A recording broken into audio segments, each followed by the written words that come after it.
What is up, YouTube? It's Vince the Prince back here again. We have a Monday Night Football live, obviously play-by-play reaction and everything. Cowboys versus Raiders. Some below 500 teams here on Monday Night Football, but at the beginning of the season, this might have looked pretty interesting, right? With Gianti coming into the league, obviously the Cowboys looking like they might have a really good offense with Pickens and CeeDee Lamb. Obviously, they've just gotten it together. And the Cowboys have a really, really good offense, to say the least. Just a really, really bad defense after trading away Michael Parsons. But who would have seen that coming? Maybe a couple of us, but not all of us. Brandon says, let's get it. It's about time y'all are back. Says Vince is ready for that whooping this upcoming week. We'll see, man. Jamar Chase just got suspended for me, and I don't think his appeal is going to work out for him, so he's not playing in week 12 there for us. But last week he got me like 6 points, so I guess it really doesn't matter. I still think I should be able to get the dub. I'll pull up my sleeper fantasies here in a little bit, as well as my Yahoo fantasy as well. But Pareko here with the question already says, trade Henderson for Bowers. His running backs are Javonte, Hampton, Kamara, and Tracy. My tight end is McBride. Basically, would rather flex Hendy or Bowers rest this season. So we can double check on Bowers here and his pretty much rest this season. I do believe that the last time I looked at this, Bowers didn't have the best rest this season just because the Raiders have kind of really bad matchups to go up against at the end of the year. So let me pull up Sleeper just to make sure on the rest of season matchups here for him. But from what I remember, because I have Bowers in one league, I also have Kittle in one league too. So let me just double check. Before I give you my for real answer, I would say Bowers is nice, but from what it looks like, rest of season here, he's got a lot of tough defenses to go against. Obviously, after this, he has Cleveland. Not the best passing defense against tight ends, but obviously a pretty decent one. He's got the Chargers. He'll feast there, hopefully. He's got Denver, Philly, Houston, back-to-back-to-back. Those are going to be really tough matchups, but he should be one of the only guys that gets touches, as well as the Giants and Kansas City. So I would say out of his last 7 games, I would say 5 of those are pretty tough. So if anything, I might hold on to Henderson just for the fact that I do believe the Patriots are going to continue to use him, even if what's his name comes back a little bit healthy, Stevenson. Obviously, this past game, he had the hat trick before halftime, I believe. But if you look at his back-to-back games, he's got 28 points in Week 10, 32 points in Week 11 here on one of our sleeper apps. He's got Cincinnati, then the Giants, 2 other teams that he should feast against in the run game and the pass game there. Then he's got Buffalo, Baltimore, the Jets, and Miami. I just like his rest of the season better, to be honest. But from what it looks like, it's going to be Javonte, Travion Henderson as your starters. And maybe the flex, you can put Kamara in there if Kamara gets back to form. If not, that I don't know. I don't know who your wide receivers are, but obviously I think Javonte and Henderson and Hampton, if he's healthy and gets back around week, I think they said week 12 or week 13, so this upcoming week or the week after that. If he gets back, then he'll slide in greatly right before playoffs for you in that flex position. So your team looks really good. I would keep it together, to be honest. Henderson has barely started to get hot, and I think he can continue to keep it going with the type of snap percentage that he's getting, as well as the touches. So that's just my opinion there. It says, yes, sir. Let's get it. Need Williams, the running back for Dallas, and then Aubrey to combine for 30 points. You think I got it? Well, I hope you do, because I also need something similar. I'm going against Big Money Joe in that league, and Javonte Williams. I need him to just outpace Ashton Gianti and George Pickens combined. I'm up by about, let's see, what is it? I'd say about 25 points. So I think I got it in the bag, but I just don't want to jump the gun too far, because I know that Pickens can go off, and we've seen Ashton Gianti a couple times go off himself for a 30-point game. So against the Cowboys and their weak defense, I wouldn't put it past him to have a great game. But so far, Williams has 0.6 points, so you're almost there. You need 29.4 more points. So let's see. I will pull up some of these right now. Let me go ahead and share my screen. Well, I'll do it in a little bit, actually. So we'll share it in a little bit once we get to a commercial break. But it looks like Bowers there is already getting the work. So I know that he looks very enticing to you, Preco, and I wouldn't doubt, or I wouldn't mind you not doing it. It's just coming into these last few weeks, you want running backs who are worth a damn, you know? And to me, that's Travion Henderson and Javonte Williams and Hampton. God forbid any of them go down, you have to have at least two.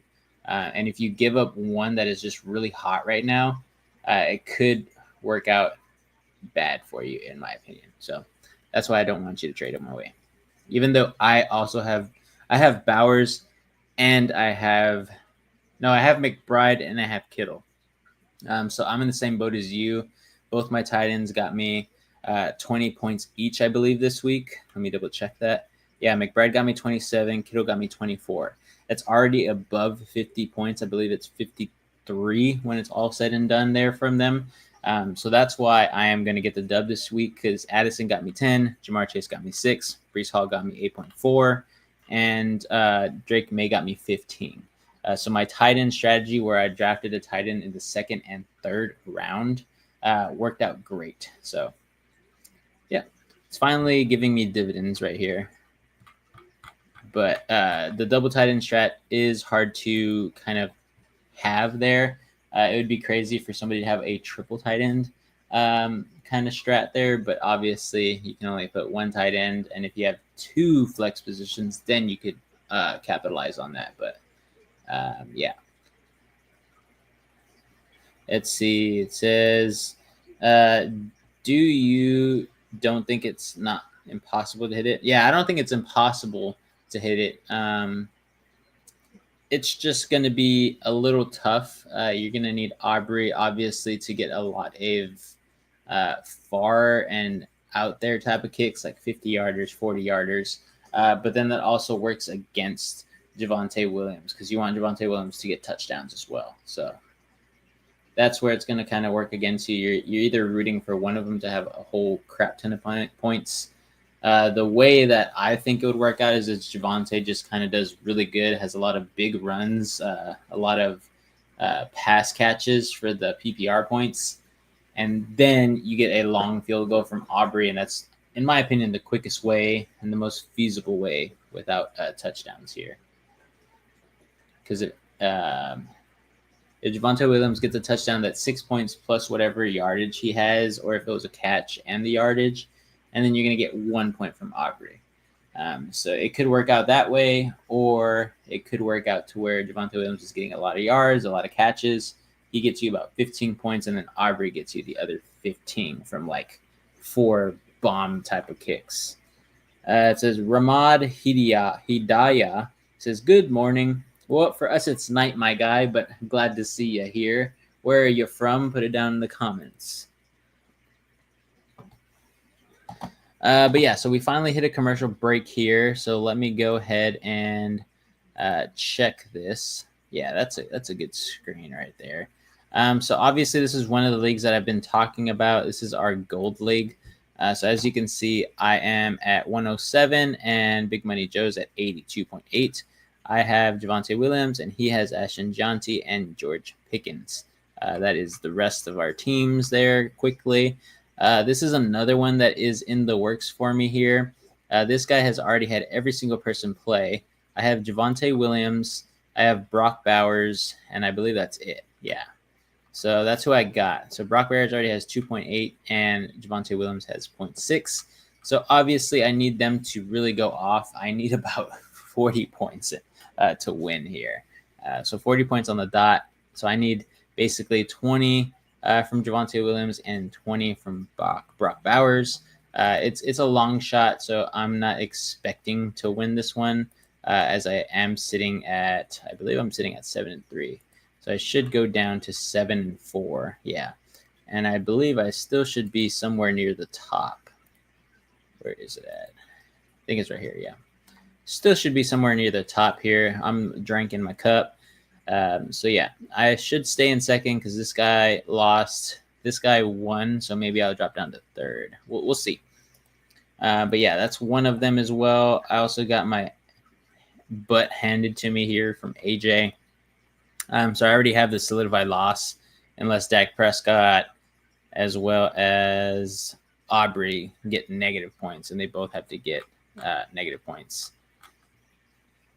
But yeah, so this is the one that I'm looking at to obviously win. And let me pull up my Yahoo one. Let's see. Let's just go here, and I think I can click fantasy from here. Yeah, sports. And fantasy. As we get Javonte Williams going for a almost 10-yard run there. So that's awesome. This one I absolutely creamed my opponent. So basically the trade deadline there. But let's go ahead to the matchup. And I absolutely creamed this guy. I work with him, so it's okay. Josh Allen, JSN, McMillan, all going for pretty much almost 100 points. I believe if you add it all together, these three guys got me 97 points by themselves. Gibbs did well. Breece Hall did all right. Judkins didn't do so well. I have Ferguson playing at this point in time. Jason Myers got me 15 points. Seattle's defense got me 2. And this is my bench here. So nothing too crazy, but obviously highest scoring team of the week there.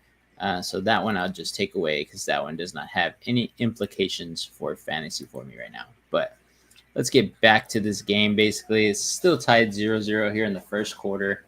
Let's see. It says, believe it or not, AJ still has a chance to win. Go look. Oh, I'll check it out. Oh, no. Did somebody fumble right now? Who fumbled? I was not watching, but it looks like the Raiders fall on top of the ball. Maybe that was Dak Prescott who fumbled there. From what it looks like, maybe. So let's see if I can. Yeah, it looks like they're panning to Dak Prescott there on TV, so it looks like he's the one that fumbled. So Ramad here is asking, what's my name? My name is Vince. Nice to meet you, man. Brandon says they benched Pickens and CeeDee Lamb for their first drive. They got in trouble for something. Ooh. Well, now they're back in, basically, and their second drive basically comes to an end. So that's crazy. It says, my name is Nabil. Nice. Nice to meet you, Nabil. It says, thanks for the shout out. I'm assuming that's for me, or it might be for Brandon. I think we both said your name. He says, yes, sir. He says, AJ, go like that video. I don't know what video he's talking about. So let's see. Okie dokie. So back to this here. It may look like that ball came forward, but I think Crosby is the one that pushed it forward. So this actually might be it is a fumble. It looks like the Raiders have the ball. They've already checked it and everything. The Raiders are in the red zone now. So this is going to be interesting for sure, to say the least. So I think now if I look at it, just for the time being, I am beating AJ in the dynasty because of that fumble. I just want to go look at that. There you go, boys. I am winning right here. Let me pull this up. I am winning against AJ at this point in time just because of Dak Prescott. Now, if Dak Prescott never plays a snap again and Aubrey just, is not able to get any kicks, I could win this. But that is a 5% chance of happening. So that's okay. Let's see. Ooh, there's Ashton Gianti after the penalty there. AJ says no. Yeah, not gonna happen, my guy. You got the dub there, clear as day. I'm assuming with one what's it called? One pass from Dak Prescott to either Pickens or CeeDee Lamb, it's gonna be over. We both know that they will get points. So let's see here. Geno Smith again, 3rd and 12. Behind the sticks are ready. This is pretty typical of the Raiders here. Once they get in the red zone, they shoot themselves in the foot, get sacked, have a penalty. That one was to Tucker, I believe. Trey Tucker, and just missed him. They were not communicating very well. So it looks like the Raiders will get 3 points here. So in advance of that, I will be updating this scoreboard. And let's see. They'll either miss it or basically they'll make it and I'll have it correct already. So let's go ahead and do this. And let's get this ready, basically. So the kick is up, and it is right down the middle. It is now 0-3, as you can see right here. There you go. Awesome. So 0-3, first quarter still, 7 minutes and 55 seconds left to go in this game. It's looking like a decent game. I think I picked the Cowboys here to cover against the spread. I don't remember what it is, so let me go ahead and check on the phone, as I cannot check on the computer because still we are unable to have a computer version or a PC version. It's only on the phone. But yeah, the Cowboys were favored by 4. So if they get a touchdown here, they will already touchdown and an extra point. They will already be covering. Let's go see who Dizzle chose. I think Dizzle also chose the Cowboys here. Yes, he did. So basically, Dizzle and I are tied this week, so I should still be above him by about 6 picks. For those of you who aren't aware, 6 picks. Dizzle and I have a bet of $100 throughout the entire season just to see who picks each game against the spread best. So far, I am up by 6. Let's see. Going to close out some of these windows. But how is y'all's Monday going, guys? Let me know down in the comments. Let me also know of any fantasy trades that you might want to do. A lot of fantasy football leagues have this as the last week to send any trades to anybody. So if you need any help, let us know down in the comments. As it is getting fairly close, you would need somebody to accept by the time that it strikes 12, I think either tonight or 12 tomorrow night before waivers. But if I'm not mistaken, it might be at 12 o'clock tonight. But yeah, so let me know down in the comments if you have any fantasy needs there. AJ will also be live tomorrow for fantasy football advice for waiver wire pickups or any leagues that still are able to trade all the way up until playoffs. So, but yeah, it looks like we're back here. Ooh, it looks like we're going to get an exclusive look into Avatar, the next one that comes out in like 2027 or something like that. I think it's like Fire and Blood or something. Avatar Fire and something. So it should be good. I enjoy those movies. But let's see, will we get kickoff here in Allegiant Stadium right outside of, or right inside of Las Vegas. I remember when they were building that stadium when I went about, let's see, how long ago was it? I think I was 22. So I think it was about 5 or 6 years ago. I went for my cousin's wedding, bachelor and bachelorette party combined in Vegas. And I remember passing by the stadium when they were just getting down all the infrastructure. It took forever for them to build it, but now it is up and running. So the Cowboys are back on the field here. 1st and 10 here at the 31-yard line after the run back. Let's see. Will Dak Prescott have another fumble and maybe solidify my chances of winning in the dynasty? Probably not, as Pickens gets the grab there. Or is that Pickens? No, yeah, it is Pickens. Pickens getting about the 15-yard grab and snag. So, right there, yeah. Good snag. Good little slant. A little 5 and out or 5 and in type of thing. So it looks like the Cowboys are already on a roll here. All they needed was one. And Javonte Williams getting about 5 yards, getting tackled straight on his head, but protected there. Cradled down to the floor like a baby. Don't need any neck injuries in this game, especially not from Javonte Williams.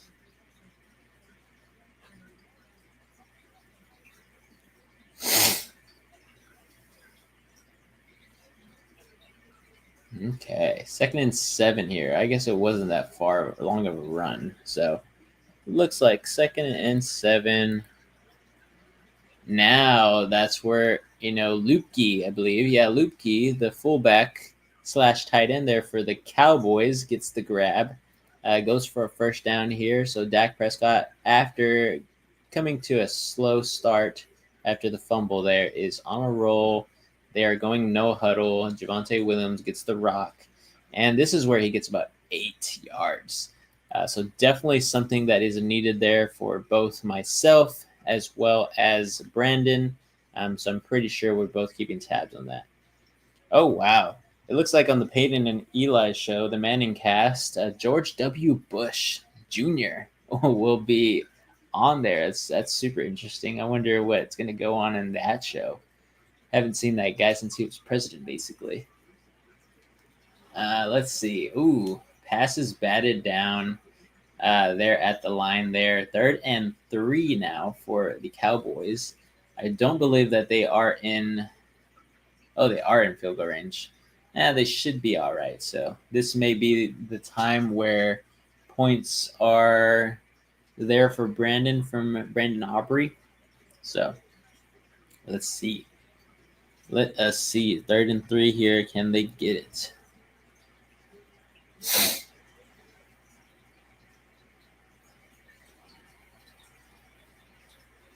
Prescott rolling out. Oof. Nowhere near anybody at that point in time.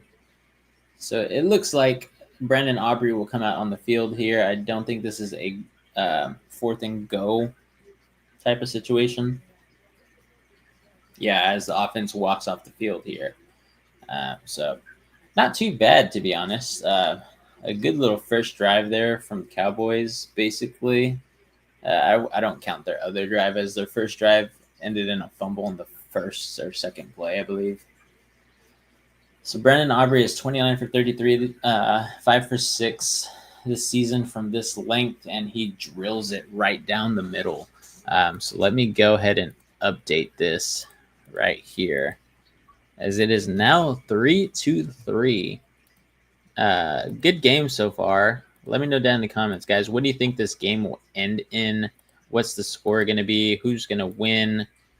I really don't mind who wins, because obviously myself and Dizzle chose the same team, as that's all I really care about at this point in time. But yeah, let me know down in the comments who you think will win this game.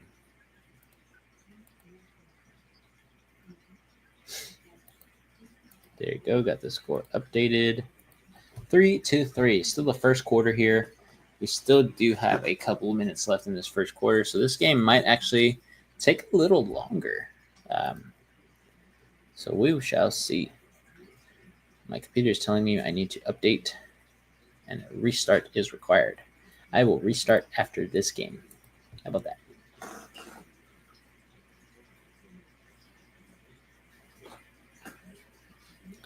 Let's see. Reed shared something. Oh, okay, yeah. George Pickens and CeeDee Lamb watched that series from the sideline, where they went 3 and out. Says that'll show them, pay them to not risk injury. This is one of the comments there. That's so funny. But yeah, it seems like a lot of players this upcoming week are getting, or this week in its entirety. Seems like the Giants had a player that got benched for a drive or something for being late to a meeting or a walkthrough, and then now the Cowboys and Pickens are reprimanded by having a series that they are out.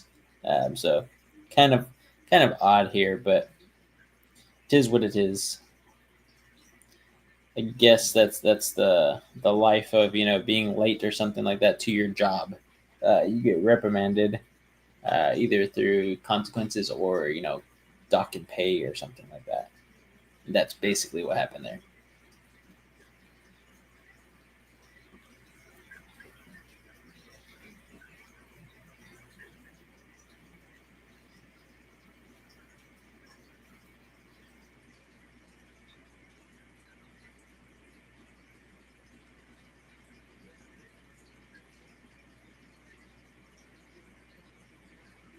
Yes. All right, Taco Bell. Who here likes Taco Bell? I hate Taco Bell, so I think it's disgusting. It just says, "Let's go." Yeah, there you go. Now AJ has a solidified win there in Dynasty.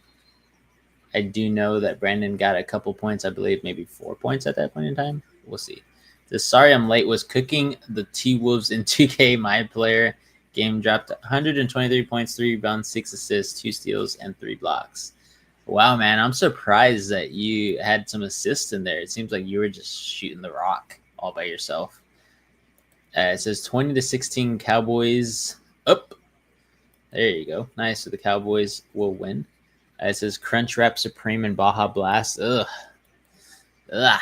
Maybe their wraps are better than anything. As we get a big run there by Beck, or as AJ says, Betch.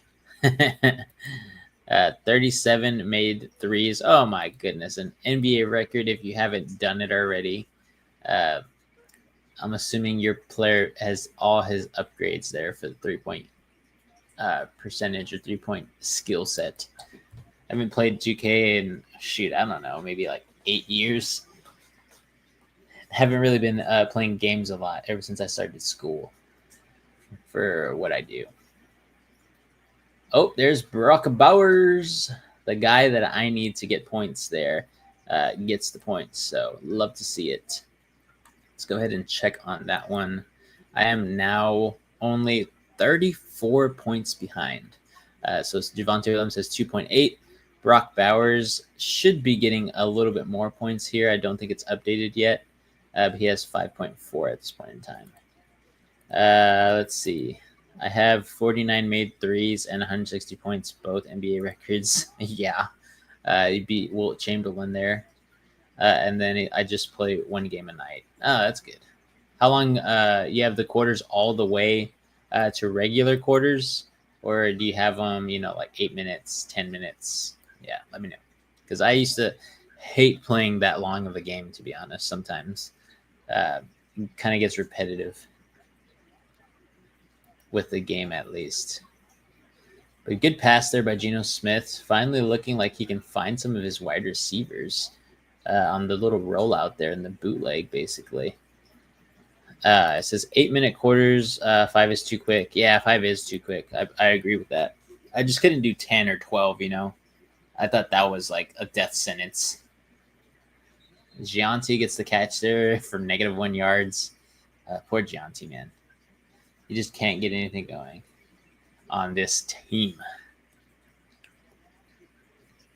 Dizzle says, Coach plays me about 26 of the 32 minutes available. Jesus, so you're the only guy basically shooting. You're like, give me the ball. Are you the point guard? Are you the shooting guard? I'm assuming maybe shooting guard. I don't think you're a power forward or a center there because you didn't have a lot of blocks or rebounds. So I'm pretty sure you're either a shooting guard or a point guard. Kyrie build. Oh, so you got the handles. Kyrie can't shoot threes, though. So Kyrie's a layup and mid-range teardropper.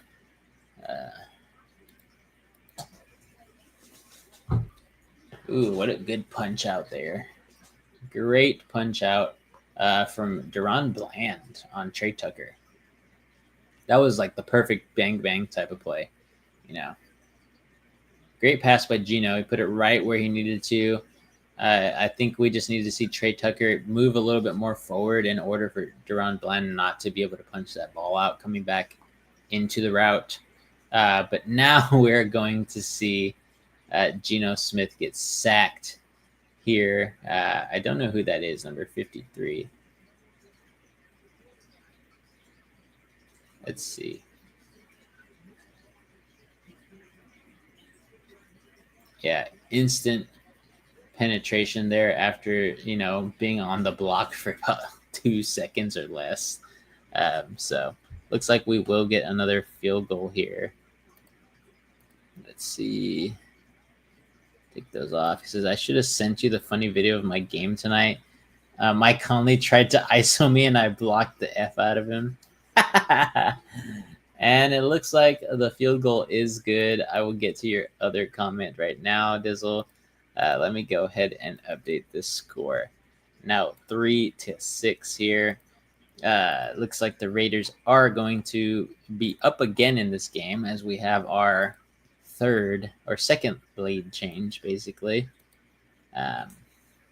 Cowboys have not led in this game, so that's pretty shocking to say the least at this point in time. I would have expected maybe the Cowboys to be a little bit more primed and ready here going into Las Vegas to get this dub because they absolutely need it. Alrighty, so let's see. It says 89 overall. 3 is not bad. Field goal there. Yeah, he says Overshown is playing. I don't know. I haven't really kept up with what's his name? Devon Overshown or something like that. Or Keyshawn Overshown. I don't remember what his first name was, but Overshown, yeah, from Texas. I don't know if he's playing. I don't really pay attention too much to the Cowboys, to be honest. It says, did they say why Pickens and Lamb sat out? I can double check. Reed sent us the tweet out from Mike Ruffalo.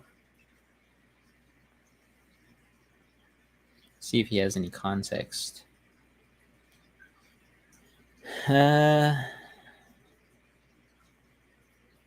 idea.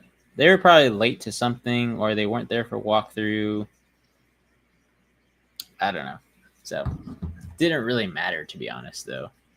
Haircut on Friday. I get my haircut on Thursday. These locks need a cut. So, yeah. It just says, like the video, guys. This is the prime time to like this video while we are on commercial break, and I am filling in the noise here. But 3-6 for the Cowboys and the Raiders.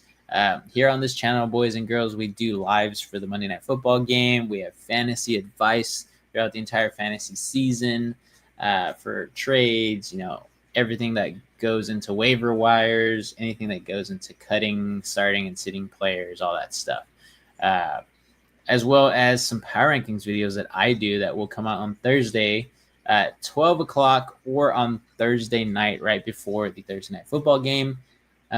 Those are fun. Go ahead and give those a watch. Give those a like. If you like what we're doing so far on this channel, make sure you are subscribed. Send this to a friend. Make sure they are subscribed. Everything like that. Good plug there, AJ. It says going mullet. Just got to decide on fade. People telling me get a burst fade, but I don't think I want it to fade to go all the way to the back. Up to you. But basically, if you're getting a mullet, you might as well just go, the straight shave, my guy. Like, do a mid fade all the way back to where the mullet is. It'll look pretty good. As we get a good run back here by Turpin again, he gets all the way down to 32. It says, AJ, lick his G word. Haven't seen you in 11 months. Says it's not a redneck mullet, though. You're going more traditional in today's world, conservative mullet. Is that what you're doing? That's pretty cool. Can't wait to see it. Better be the first one to get a snap besides your girlfriend. Yeah, what does the girlfriend think also? Or the lady friend? What does she think about your mullet choice? As we have Dak Prescott here, first down and 10.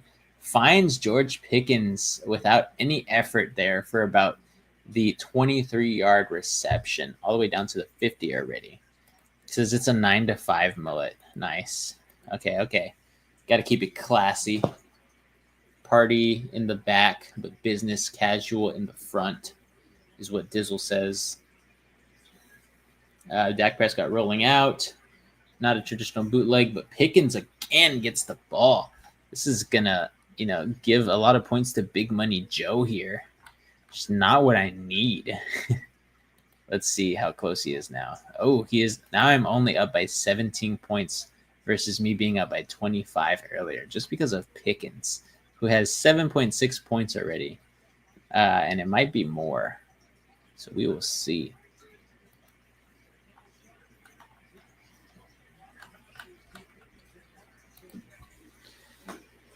All right, looks like we get the run here.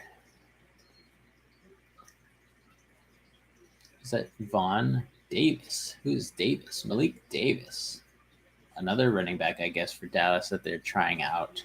It says likes it. Wasn't happy when I went buzz this summer. Yeah, I remember that. That was a funny one. Looked pretty good on you, though. It only looks good on certain people.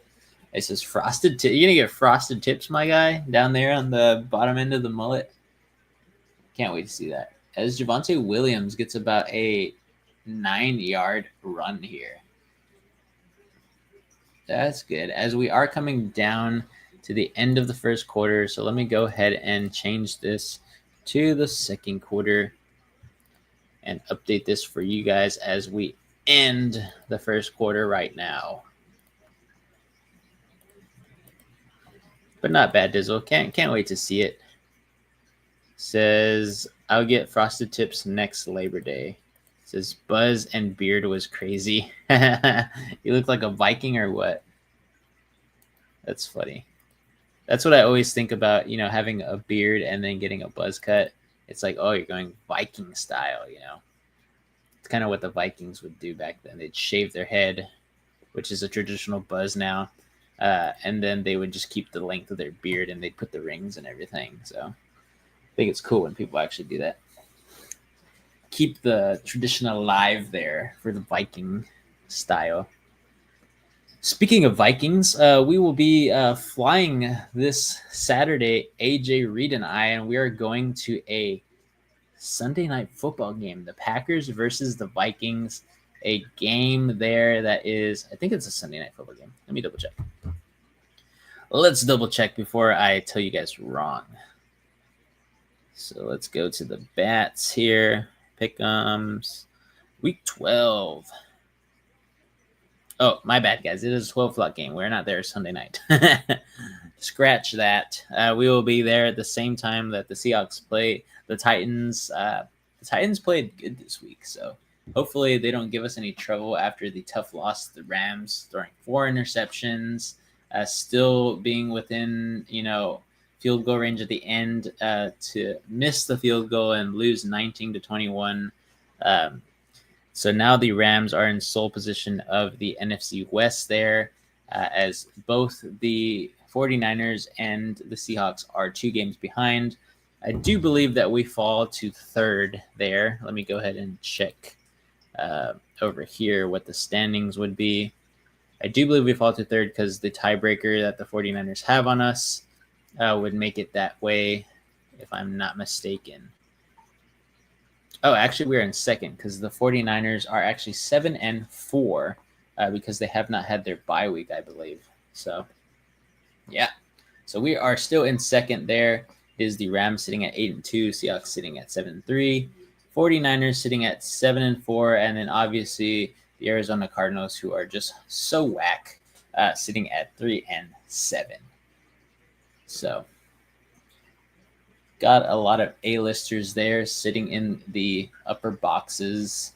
Some ladies looking like they are actual Barbie dolls. Pickens, it looks like he caught it, but he was not in bounds. What a catch by Pickens. Reminds me of JSN there on one of the passes he caught this past game. But yeah, just could not get the feet in. It was a little bit too far out there thrown by Dak Prescott. George Pickens would have needed to be at least 7 foot tall to get his feet down and still make that grab. So Is what it is. 2nd and 10 here as the Cowboys are already approaching here inside the red zone, almost inside the 10.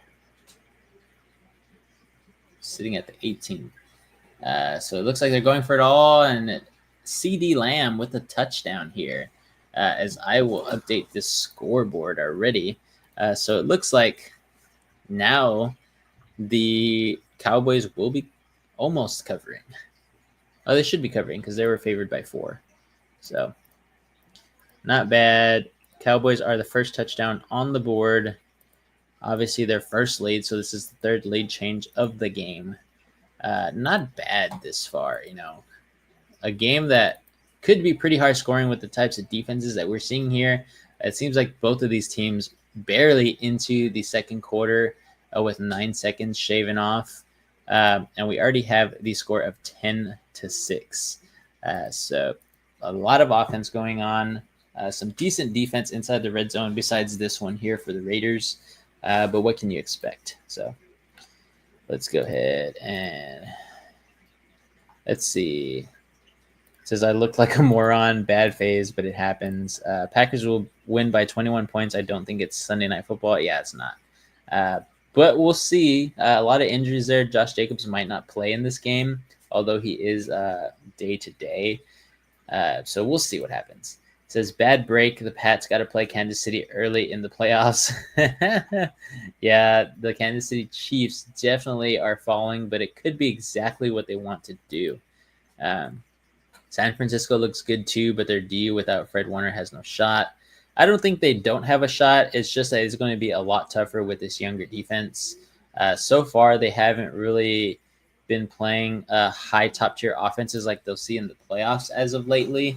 And when they did, I think they did lose to the Rams. So it is what it is. I do think the Rams are the best team in that division. I just didn't want to say it. But obviously, we shot ourselves in the foot. We could have been, we could have beat them for sure. Those 4 picks really changed a lot. In order, even for us to be in the game after 4 interceptions versus, I believe, the 1 turnover we had against the Rams there, to still be in that game at the end there and have a chance to win it with our field goal kicker was nice. But obviously, I did not expect him to make a 61-yard field goal. He's an older guy. Myers just does not have that leg. Mark Davis with the baddies. Oh, is that Mark Davis up there in that press box? I didn't really pay attention to it, and I have my volume low on my TV, so you guys don't have to hear it in the background. Pickens is a madman. Says, I need a CD legacy game today. Good start. What are your fantasy implications, Dizzle? Is it in the Gold League? Should I take a look? It says, need 30 more points from Aubrey and CD Lamb. Lamar. Oh, CD. He says, Lamar shafted me. I want to see. Maybe that's in the Gold League there. So let me go ahead and take a look. No, Dizzle, you're winning in the Gold League. So not too bad there. Ian is winning there, as well as AJ needs some ramifications here to happen for him. He needs Ferguson to get a lot of points, but Ferguson has 0 points. He needs Tyler Lockett not to get any points. So he needs 17 points from Ferguson here, which is doable, but they haven't really gotten him the ball, and they are kicking it off here going on defense. So that'll be tough for him to have. Reed is going to look like he's going to win as long as he gets 1 more point here. From Aubrey, he will win this game. So it looks very, very likely. Looks like Kyrie gets another win for his, 6th game in a row. And then I should get the win as long as I can hold this 18-point lead against Big Money Joe there. So we will see. Dizzle says, I didn't watch the game. Devontae had 8 targets and 1 catch. Was he dropping them? What was going on? He dropped 2 passes that he should have caught. So he should have had 3 pass catches, but it was just that 1 pass catch for a touchdown. That honestly he shouldn't have caught either. We just had a blown coverage there. Freaking Tariq Woolen again. Really late and trying to use his speed to recover on a slant inside the 10-yard line. Play the inside, my guy. Live with whatever happens on the outside. That's where you use your speed. But yeah, it just didn't happen like that. So Devontae Adams was just covered really well. We punched out a lot of passes that were coming his way, but he did have 2 pass catches that he should have caught, but didn't. So we definitely held him down. Let's see. It looks like Gianti there gets the first down. No, it's actually not Gianti. It's Mostert. Yeah, Gold League I cooked. Brandon says, let's go, CD. He says, I need Pickens, CD, Aubrey, and Gianti just to score, basically. You have a bet, or is that for you? So I want this game to be 50-50. Oh, man. That's crazy. It says, my percentages went up, Vince. It's 115 to 136. Still got a chance. Yeah, there's a chance, my guy. There's always a chance. You can never really call it done until the fat lady sings, especially since this game is going pretty slow. It's barely less than 2 minutes into the second quarter, so still a lot of ball game to play.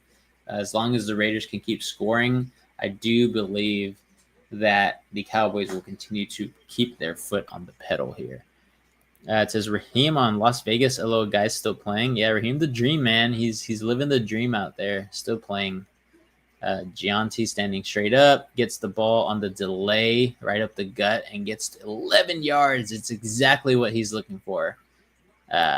Awesome. No, just fantasy points. Okay.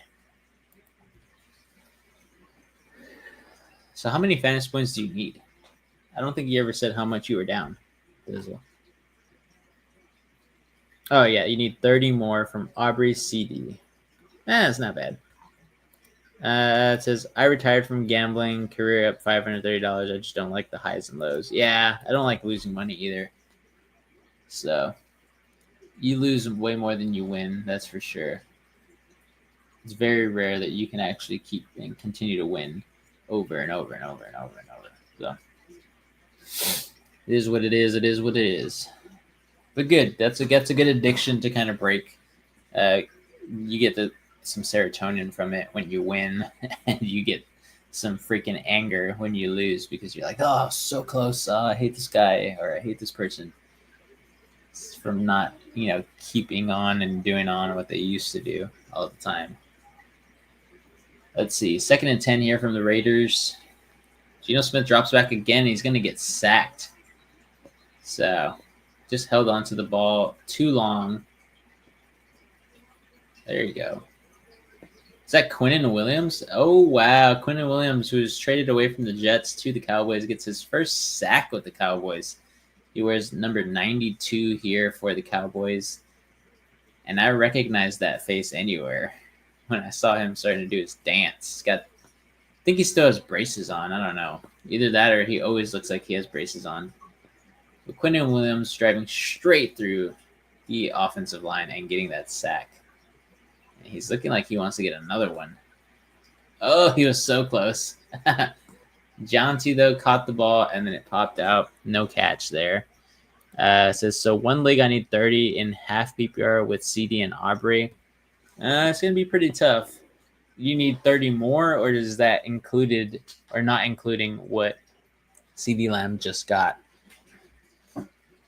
Let's see. There's another league. I'm up like 30 going against Lamb, but have Pickens and Aubrey. Oh, that's doable. Pickens is doing pretty good. It says, bruh, that Las Vegas guy had him in a choker. I know.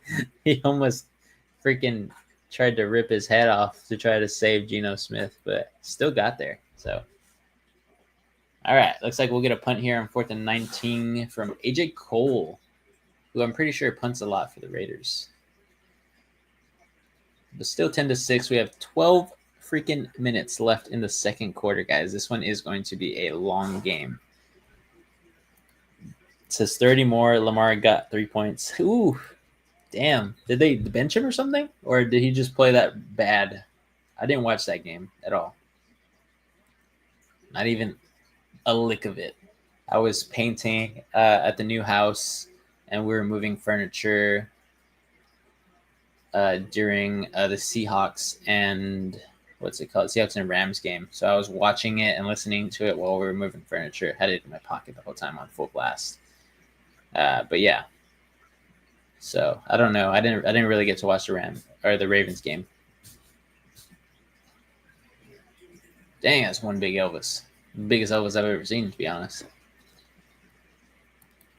Let's see. I need another touchdown from CD and 100 yards. It's pretty doable. It's not bad. You have a lot of time since this game is going by super slow. Last week it was probably at halftime. By now that under was sketchy. Interesting.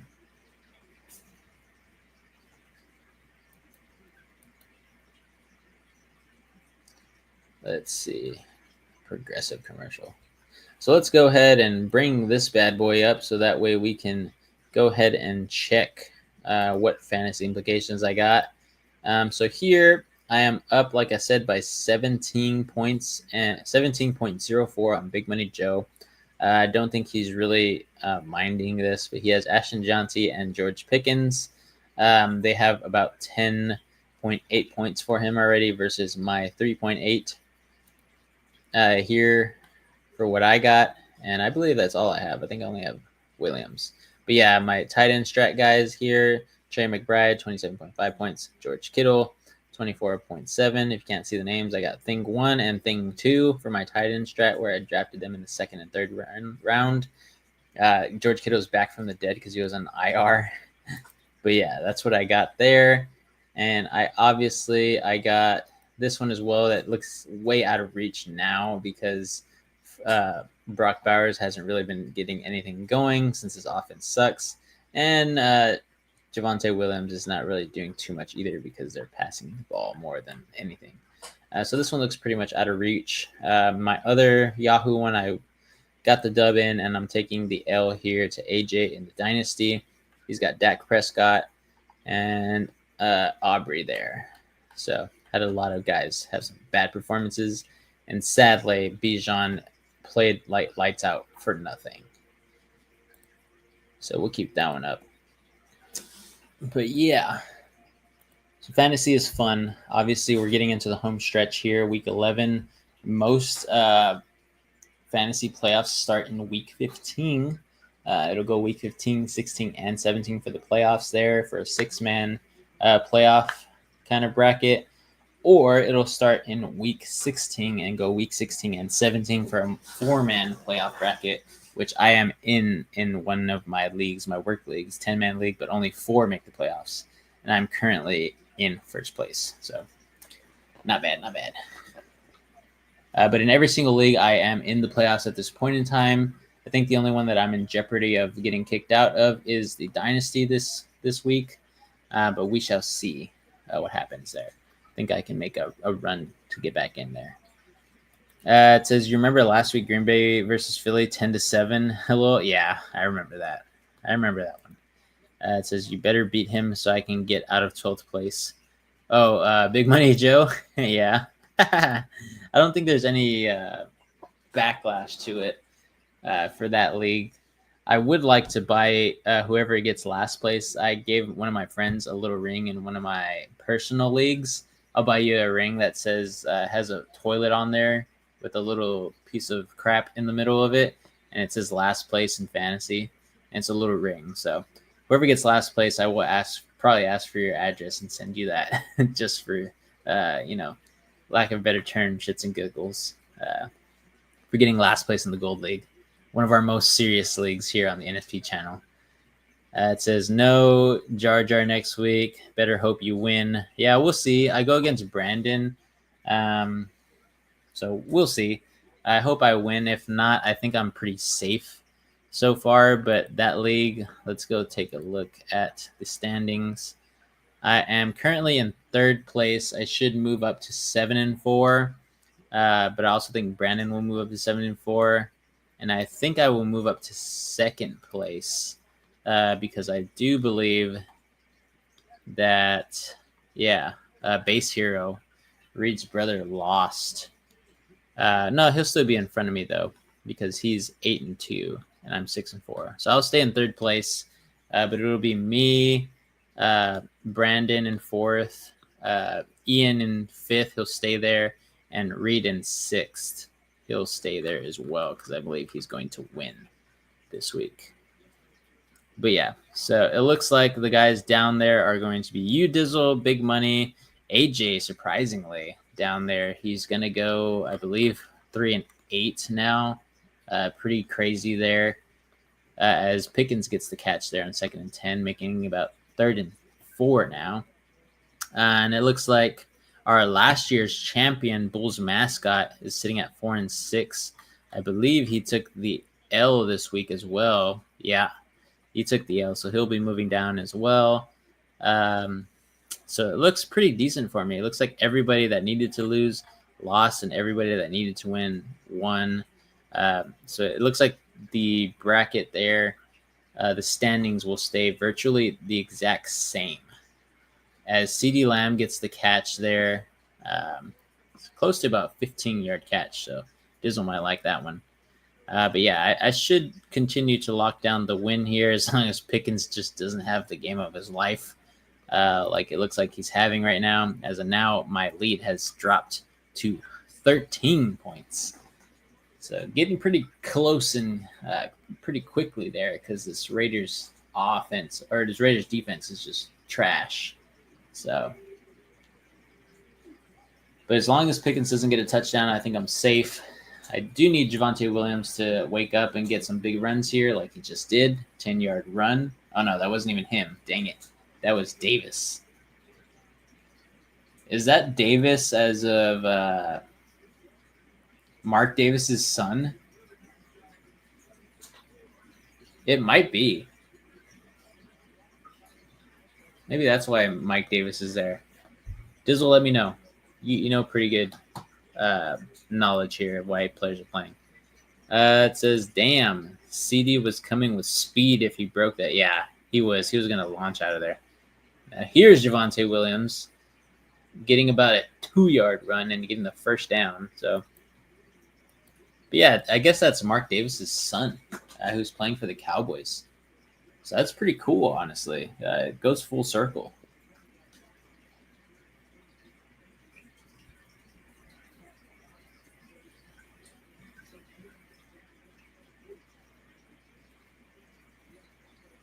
See, 1st and 10 here. We are already inside Raiders territory, so we are in the reaches of Brandon Aubrey to get a field goal if they stall out here. But it looks like they won't, as CeeDee Lamb gets another catch for about another 15 to 20 yards there. So really looking good for Dizzle, as this might be a breakout game where he gets 100 yards and a touchdown catch to give Dizzle the win there. So not a bad one so far. Great block by Javonte Williams there, holding off the linebacker who is coming for Dak Prescott's head. And putting it right on the money there for CeeDee Lamb. Let's see. Looks like they'll hand it off to Javonte for no gain. So, I'm thinking of somebody else then. It says, brother, Mark Davis is the Las Vegas owner. Yeah, I'm thinking of another Mark. I'm thinking of the freaking wrestler Mark Davis. The strongest man, the world's strongest man, Mike Davis or Mark Davis. I don't remember what his name was. It says CD. Is that a chef's kiss? I think it might be a chef's kiss. There's Javonte getting a catch there for no yardage, but getting me the fantasy point. 55 yards are ready for CD. He says, I need 120 and 2 touchdowns. You need 120 more and 2 touchdowns, or you need him to get 120 and 2 touchdowns?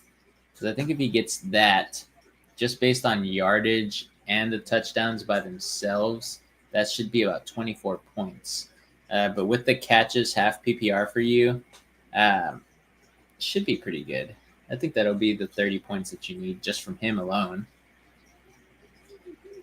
So I know you said you needed 30. It says this third down play is 100% going to CD or Pickens. Yeah, I hope he goes to CD and not Pickens. Don't need Pickens to get any more. Oh, Lupke. 3rd and 10 turns to 4th and 2. Or 4th and 1.5 there. Lutke with his second touch of the game there from the catch. So 4th and 1.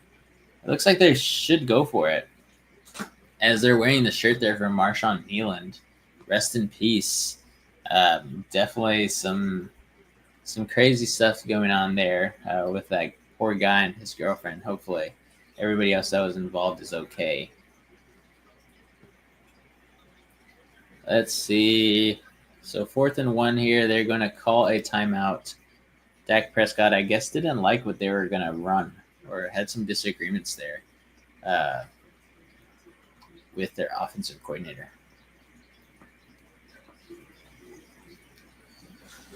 CeeDee Lamb and George Pickens. These guys look like the same body frame, same type of wide receiver, speed and everything like that. The ability to get away and agility to run these crisp routes. Obviously, CeeDee Lamb is better than George Pickens, but definitely looks like I believe their offensive coordinator is Schottenheimer. He's definitely loving this. So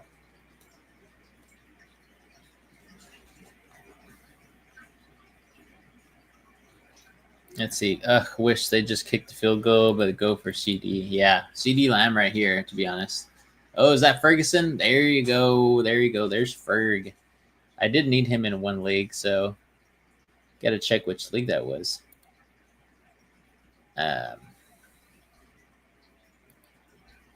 Don't know if this was this league. No. I guess I have Ferguson in the league that I'm already up in. I think in my fantasy, Yahoo Fantasy League, I have him. So that's not really needed, but Ferguson there for the touchdown. Kind of comes in when he's needed. But I do think that AJ needed somebody, Ferguson, in one of the leagues or something like that. Let's check. Yeah, Ferguson. So there is a chance for him to win. He is now only down by 9 points. So he could give Brandon the loss here. Brandon has, who does he have? He has Tyler Lockett, who has 0 points, 0 catches, 0 looks his way this game. Poor Tyler Lockett. Wish he had better. But yeah, at least he's playing there with Pete Carroll as well as Geno Smith. But Ferguson, if he is to get some more touches going further into this game, AJ could steal the win there from Brandon. Yeah, Fergalicious says, I'm down exactly 24 points now. Wow. So you need quite a bit.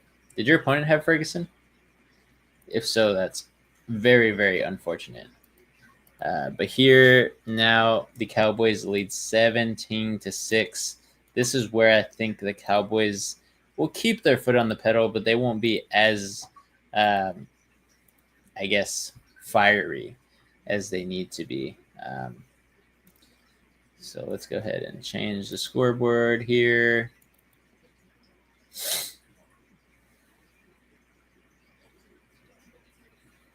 But yeah, still not even halfway through the second quarter, and 17-6 here.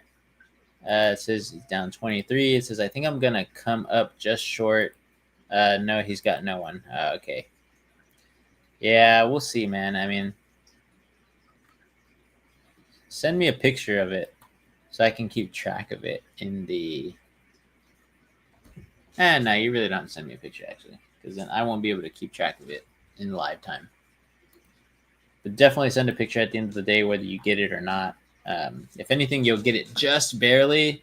If not, you'll miss it just barely as well, because I think that's how this game is going to go. You'll get almost just enough. It says 3-point bonus for 100 receiving yards. Oh, nice. There you go. That's pretty good. Brandon says, let's go. I'm guessing he's going for the Cowboys here. He says, I need Las Vegas to keep it close. Yeah, they need to come score here with Brock Bowers. And that'll be great. Yeah, AJ has Ferguson. I was just talking about that. I think he needs about, let me see, 9 more points here. Let me pull it up. I think he needs 9 more points, and then he will be officially beating you because he is down by 8.98. So obviously he has Ferguson and you have Tyler Lockett, who's probably not going to do anything this game. Last game, he actually did have a couple catches. Yeah, he had 5 catches for 44 yards. But this game, he has no looks, no catches whatsoever. So definitely going to keep tabs on this one as it is in the gold league here. And as you can see, AJ is in need of a dire win so he can move up hopefully to the 9th position and then slowly climb his way up into the top 6. He's only 2 games behind Reed. But the thing is that he will stay 2 games behind Reed as Reed has just solidified his win. Unless Brandon Aubrey misses some field goals, which is not very likely. So still be 2 points or 2 games behind 6th place. Just not that crazy, but he has to work fast because week 12, 13, and 14 will need to be all wins, and he will need at least Reed or somebody else who is also 5-5 at that point in time to lose, which would be Reed and Gabe. So yeah, he would also need somebody here like Brandon or Ian to lose out, or Reed after this to lose out. He will take that place as long as Patriot Gabe does not. So AJ really needs a lot to go there. Obviously, Big Money Joe and Dizzle are out. There's no possible way for them to get back into this little gold league playoffs. So it does not really matter what Big Money Joe or what Dizzle does this year. Their shots are toast.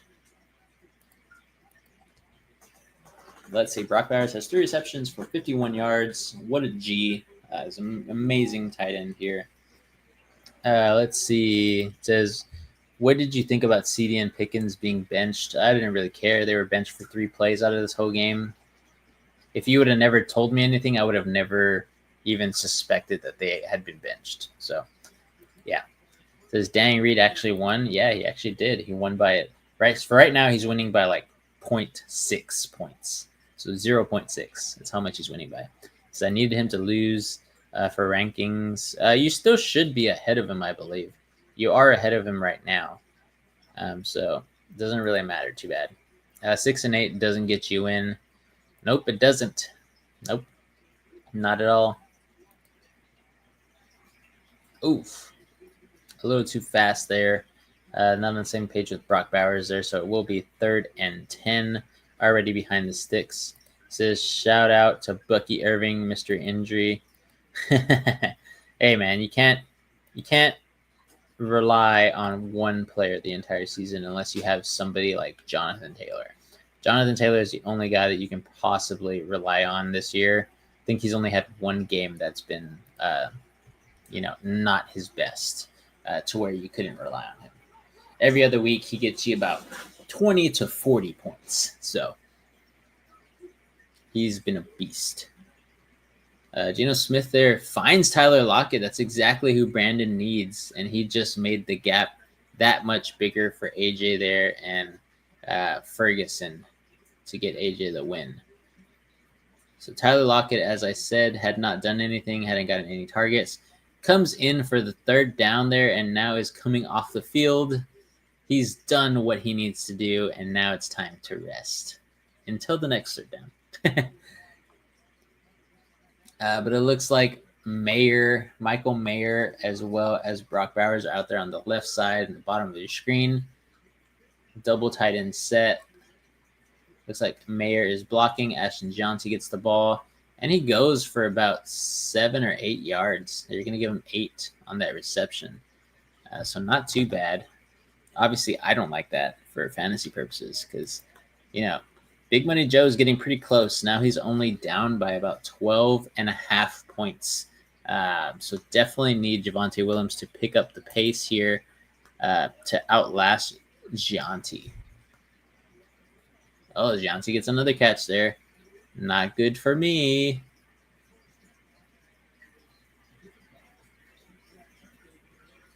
Let's see. 1st and 10. It's not a bad game so far. Oh. A little face mask there, but pretty unintentional.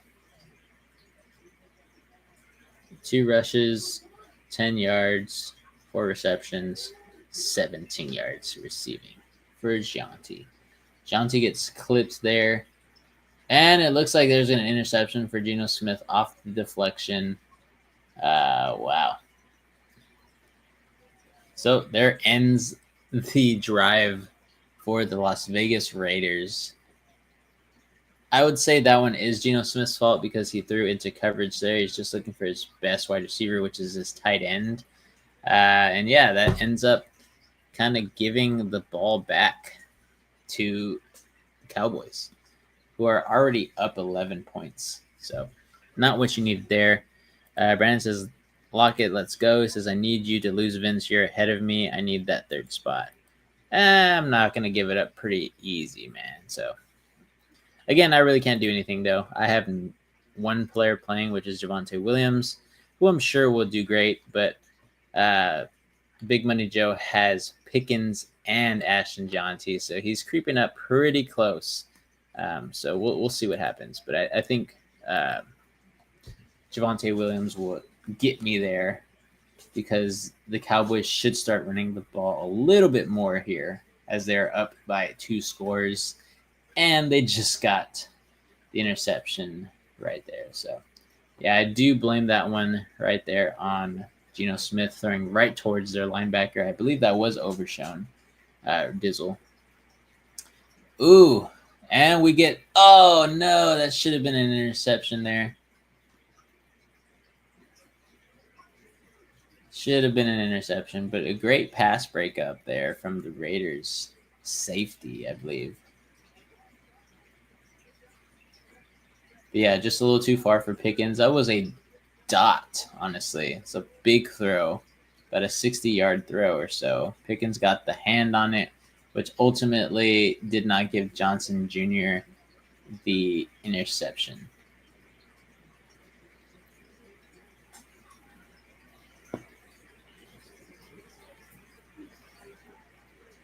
Ooh, man, they're not letting Javonte Williams get anything off the edge here. As I believe that was a rookie, Wilson, who they just drafted off the edge. Tyree Wilson, yeah. So he's getting in there, making some stops. Dizzle says, did Geno throw a pick? Yeah, he did. I believe Overshown was the one that tipped it, and eventually one of their corners got the interception. So, yep, threw an interception. That's why the Cowboys have the ball. As we are almost to halftime, boys and girls. So we'll see what the Cowboys can do here. It is going to be 3rd down now. Should be 3rd down and 11 or 3rd down and 10. So Cowboys will be behind the sticks. We will see if they can get this 3rd down here. Hopefully it is not to Pickens because that's the last thing I need. It says, you like my touchdown, Sally? Yeah, the one you sent, I think it was like, was it last week or 2 weeks ago? Or did you send another one? Let me see. I think you sent another one. Let's see. I don't know, you sent a picture of your matchups. You need Aubrey and CD Lamb. Oh, yeah, you're still behind by a lot, my guy. Definitely probably not going to win this one, sadly. Stephon Diggs, Nico Collins, and Baker Mayfield. Jeez. Action Jackson. I remember that name. Still got to watch that movie. Just haven't had any time. Windy River. I haven't had any time at all to watch anything. By the time we get into bed, we're already freaking cooked and ready to sleep. It says, just realized you are rocking a crispy white t-shirt. Yeah, these are my undershirts that I wear to work because I sweat a lot. And so with my job, have to give or have to help people take a shower. So it gets nice and steamy up in there. So I end up sweating if the temperature is not in the 70s in a room. So yeah, definitely that's why I wear these nice white crispy shirts. It says an old one. Yeah, it says it's a good film. Yeah, I got to watch it. I will watch it with the wife. There you go. There's Avatar Fire and Ash. I said Fire and Blood or something like that earlier. Fire and Ash. Trial by Fire is a good one too on Netflix. What's that one's about? Is that one a suspense movie, action movie? Well, let me know. I love watching movies, so anytime that I can get a chance to watch one is good. But yeah, lately having the chance working on the house a lot. Ooh, where's that flag? Yep, that's a flag. That is a flag, number 30. You were yanking on him like crazy. So I think at halftime is when we're going to get the Fire and Ash Avatar sneak peek. I guess look into the movie. Let's see. Oh, yeah. Crosby was in there too, getting some pressure on Dak Prescott. It's I kind of got the same hair as Matthew Stafford. That one's more realistic. You do kind of have the hair of Matthew Stafford. Let's see. Tyler Guyton and Malcolm Kuntz. Flags everywhere. But yeah, that was a definite hold. Had hand on top of his freaking shoulder pads and then yanked on his left shoulder. So they will take the personal foul here as there's a punch thrown straight to Tyler Guyton's face, and he sold it so hard as well. The late reaction to the punch, but that's what you got to do now. Yeah, right here, Dizzle says elite flop. Avatar is trash. I don't know about that one. The first one was amazing. This most recent one, yeah, definitely not the best, but you can tell that these storylines are going to continue to get better, hopefully. I think they're great films. I think cinematography mostly is the greatest thing about them. He was already down, but the ball came out there from Javonte Williams, but he was already down. So good run by Javonte Williams is exactly what I need for fantasy to keep ahead of the sticks here with Big Money Joe. I don't know. They better call this play. The ball might have been out. I don't know who recovered it, though. Might have gone out of bounds.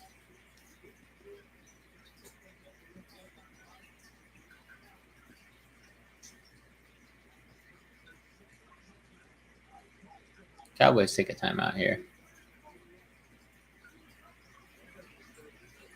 They catch their breath. As I am now 13 points or 12 points ahead. He says he thinks it's garbage. What about it? What about it is garbage? Are you not a sci-fi type of guy, or you just think the movie is ill-made?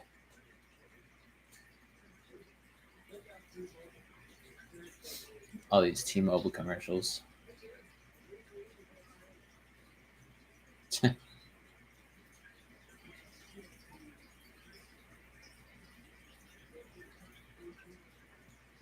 With Billy Bob Thornton. It says the Odyssey, dude. The Odyssey is going to be so fire. If anything, if I love movies that are made in like that, Spartan type of Greek era, it is those types of movies that are my favorite. My favorite all-time movie is Troy, with Brad Pitt and what's his name? I can't remember his name. Basically, it's the story of Achilles and how Troy fell to the Greeks. So I love that movie. It's my all-time favorite movie. So the Odyssey is right up my alley there. I cannot wait for it to just be an amazing movie. Yes, obviously CGI. All that stuff's not real.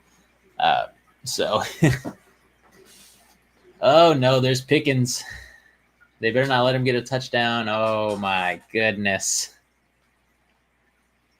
Yeah, there's a chance I might lose in the gold league. 37-yard touchdown. That's 10 points there. So it looks like Big Money Joe will be within 2 points. Wow, so there is a flag, though. It's probably after the play, though. after all the celebrating and probably some fighting going on there. But Pickens, yeah, it says Rip Vince. Yep, exactly. I'm still leading though, but it's not looking pretty now if this goes through. But yeah, after the play was over, so this will stand. So this will still be a touchdown. Wow. What horrible defense. Yeah, corner got sucked in. Safety came down, and then he just got his ankles freaking torn apart. Brandon also says Rip Vince. Rip Vince, faux show. Well, you needed me to lose. I am up by 1.5 points now. Went from 12 points to that 10-point swing there with the 37-yard touchdown. Brendan Aubrey gets it straight through. So now this game will be 24 to 6. What a change so far. As we have a flag, but I'm sure the points will stand. Let's see. Let's move this to the side. Right there. Dun, dun, dun, dun. Page 5, done, download. Let's bring this over here. Let's get this new score on. Yeah. Seems like there's a penalty here, and maybe they're going to go for 2. I don't know. I don't know what's going on here.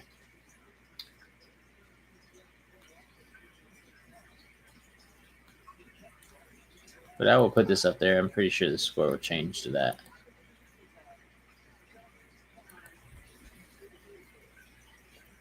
Yeah, 24 to 6 here. The Cowboys beating the Raiders in Las Vegas. Hopefully, they just sit CeeDee Lamb and George Pickens for the rest of the game. And Javonte Williams just gets all the carries in the world. Hopefully, a big run from Javonte Williams. I'm going to need it in order to stay winning here. But Big Money Joe might come from behind and, kick my butt, That's all it takes. That's all it takes. What about you, Dizzle? I know you had some indications where you had Pickens and Aubrey. How's that one looking?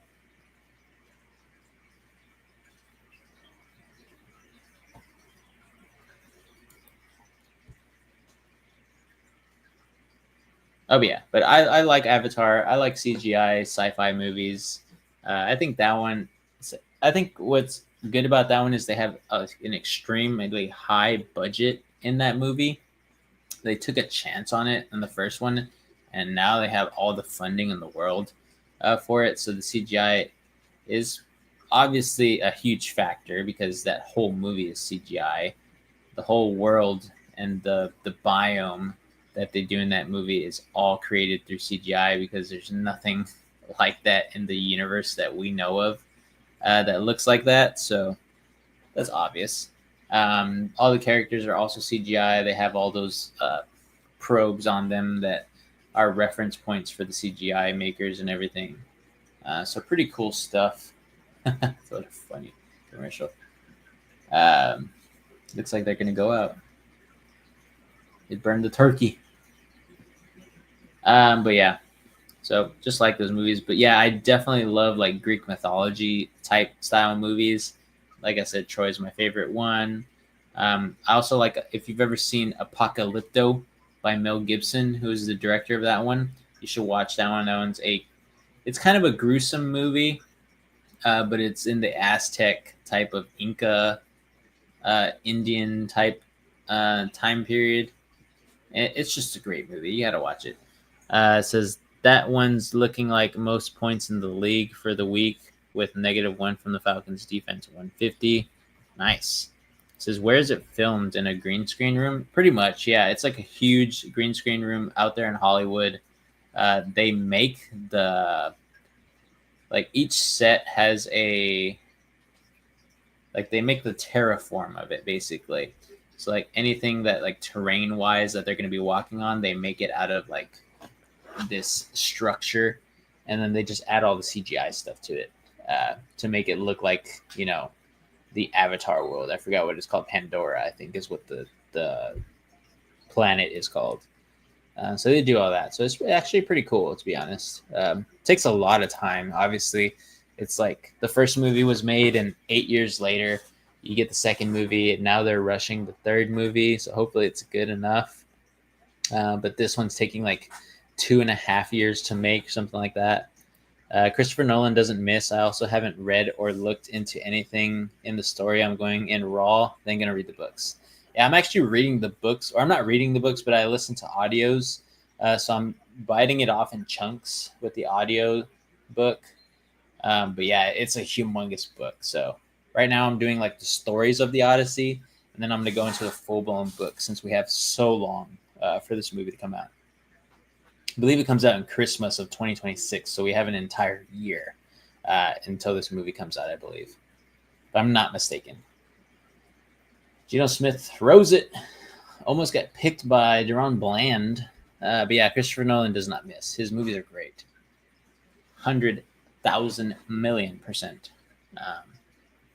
One of the greatest cinematographers and filmmakers of our of this century, basically.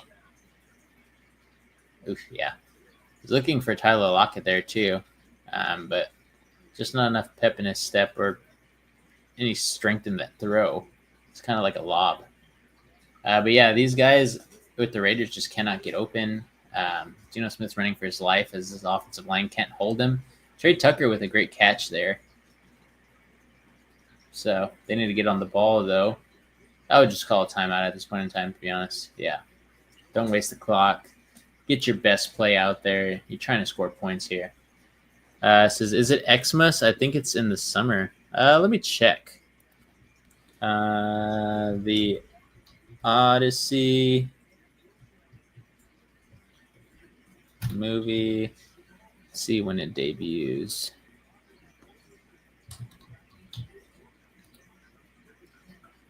I hate when they just don't give me an answer. Oh, yeah, you're right. In the summer, July 17th, 2026. So we still have about, 8 months or so. So yeah, still a long time. But yeah, you're correct. In the summer. It's going to be a great movie to watch, honestly. I cannot wait. Yeah. We plan on hopefully seeing it as a friend group. It's going to be an extremely long movie. I heard it's going to be almost 3 hours of just screen time. And that's not even the director's cut, I believe. So it's going to be crazy. There's Brock Bowers getting about a 7-yard catch. I need that in one leg too, but I think that leg's out of reach. Let's see what that one looks like. Yeah, I'm still down by 27 points. So that one's definitely out of reach as we're approaching halftime here. As we get another timeout there from the Raiders. But yeah, this 2026 should have a plethora of great movies, hopefully. Hopefully they all deliver. I expect the Odyssey to deliver. I hope that in 2026, come Christmas time, the Avatar, Fire and Ash will deliver as well.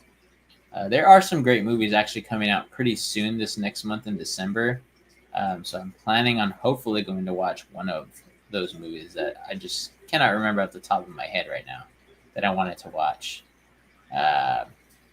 Going for Michael Mayer there. Nothing was really there on that one.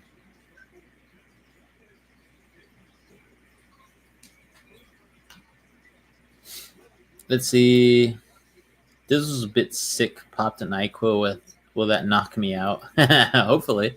NyQuil is kind of effective on some people and not effective on others because most people think it's actually a placebo. I also can agree to that a little bit. Half of the ingredients in there are placebo effects. But yeah. Is there another Top Gun? Yeah, this the second one that came out. I don't know if they're going to make a third. I have heard inklings of that possibly coming out. So let's go ahead and look at the movies that are coming out this December. Movies airing in December 2025. Let's see. New release movies. Oh, not there. That's Amazon. We don't care about Amazon released movies. Let's see. The Movie Insiders. Yeah, Movie Insiders will have all these movies. So apparently there is. Oh, these are all the movies. I want theaters. There's a Kill Bill coming out. Wow. There's a Kill Bill, Whole Bloody Affair coming out. Five Nights at Freddy's. Man Finds Tape. Hunting Season with Mel Gibson, starring in that movie. Diary of a Wimpy Kid, Christmas, The Last Straw. Secret Agent. That one should be interesting. Dust Bunny looks like a scary movie. Merrily We Roll Again. Frontier Crucible. 100 Nights of Heroes. Let's see. These are all limited movies. I don't care about these limited movies. Silent Night, Deadly Night. Looks like another scary movie.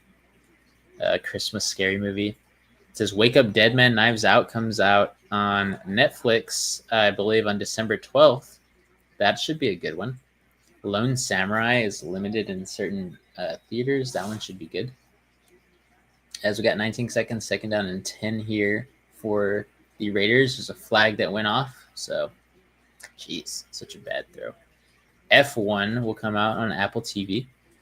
Let's see, where else? What else? There is a movie I just cannot remember. Oh, I guess Avatar Fire and Ash comes out 2025. So I guess I will be watching that movie. I guess that's the one I'm thinking about. The Housemaid, which is based on that book played by Sydney Sweeney, I guess, is in theaters this Christmas. Didn't know that was coming out. I know my wife reads those. Anaconda. There's a new remake of Anaconda. So that should be a fun one to kind of watch at home, maybe. But yeah, I guess that's it. I'm sure there's going to be some great movies in some of these that I just did not talk about. Apparently, there's one called The Plague, The Great Flood on Netflix. But yeah. Oh, there's a nice movie if you like anything about religious movies. It's called David. It's an animated feature film of the Old Testament King David. So that one should be pretty cool. I remember I watched a movie created by them, by the Angel. I think it's like called Angel Theaters or something like that. It's based on that. It's based on the story of Jesus and everything. Pretty good movie for an animated movie. Let's see. Where did Dizzle us think? It says new Batman next year too. Ooh, with Patterson.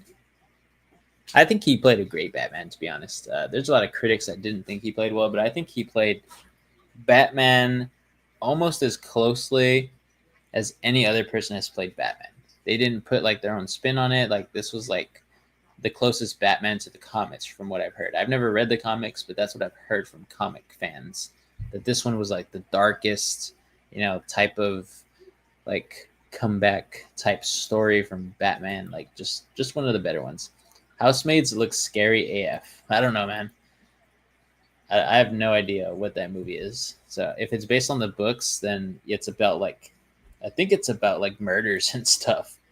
It's called The Housemaid. It's interesting. Oh yeah, I guess it's supposed to be a scary movie. I guess it's not based off the books. Oh, is the housemaid like one of those robots or something? I'm looking at it. Trying to escape her past, military and accept a job.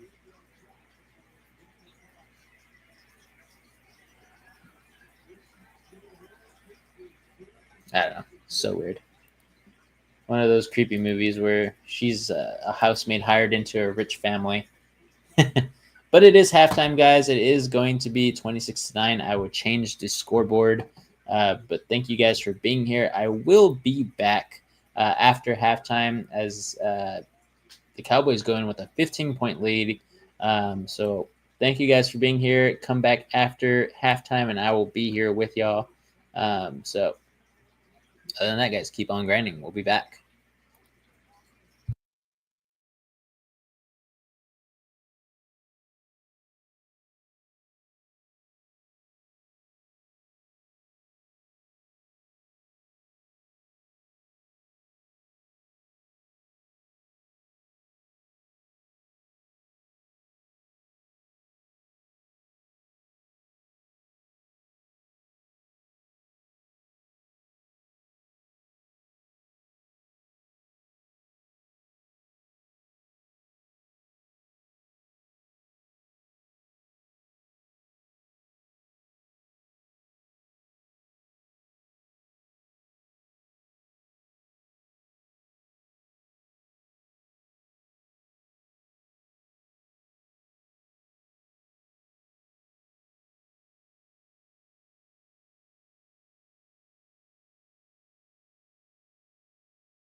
And we are back, boys and girls. Let's get this score up. It's now the third quarter, 24-9. Brian Schottenheimer, 18 consecutive wins when leading by 10 plus points. His third longest active streak, apparently. So it looks like the Cowboys should win this game. Now it's just dependent on fantasy. Who is going to win in fantasy matchups because of this game here? We've already seen Big Money Joe pretty much come back and, pretty much, put me in a big pickle here. Thinking that I was going to get the win, and I might not be. As it looks like they'll bring it out here, get the ball about to the 32-yard line for Las Vegas. So let's see what they can do here. Down 24-9. They're down by 2 full possessions here. One of them will have to be a 2-point conversion if they want to come back by stopping also the Cowboys from scoring any more points. So Troy Aikman here and Joe Buck as well. Troy Aikman is probably trashing on the Cowboys at this point in time because only the Cowboys were good when Troy Aikman was there. So let's see what they do. We go into a jumbo package here. Gianti gets the ball thrown to him, and he gets -4 yards on that carry. Like I said, just this offensive line and the system here for the Raiders is just not built for Ashton Gianti at this point in time. He does not have the speed to beat defensive ends and linebackers to the edge there, and they just don't have the interior to, be that beefy and get him big, massive, gaping holes that he can run through like he was doing at Boise State. We've also seen some of it sometimes. There's Lockett there for Brandon, as it looks like he should beat AJ. But yeah, just not the same Ashton Gianti we saw at Boise State. Obviously, he's in the pros now. We're not expecting him to break any crazy records like Barry Sanders records here, like he was almost able to in college. But you know what I mean. Like, obviously, we're expecting a little bit better, but when you have an offensive line that's playing like the Raiders at this point in time, it's just not going to happen that way. So it is what it is. Geno Smith throwing a, death ball there to Brock Bowers on a 4th and 6 as the pressure was coming down on him. Deron Bland blocks that pass from Brock Bowers. If I were Brock Bowers, I'd be pretty mad, to be honest. Like, one, that pass was just not a good pass to throw to Brock Bowers. I know he's your best player in the field, but he was just not open at all with Deron Bland on him out there in the X position. So we'll get a punt here from AJ Cole again. And it looks like they'll let this one go out into the touchback. A fairly good kick, but just not enough to get it out there and stay inside the 10. So looks like Dak Prescott will get the ball, I believe now at the 25, if maybe even the 30. I don't know how it works on punts when there's a touchback for a punt. So let's see if Javonte Williams can give me some points so that way I can stay in this fantasy game right here, as I'm only leading by less than 2 points, 1.96 to be exact, above Big Money Joe. So we shall see what happens.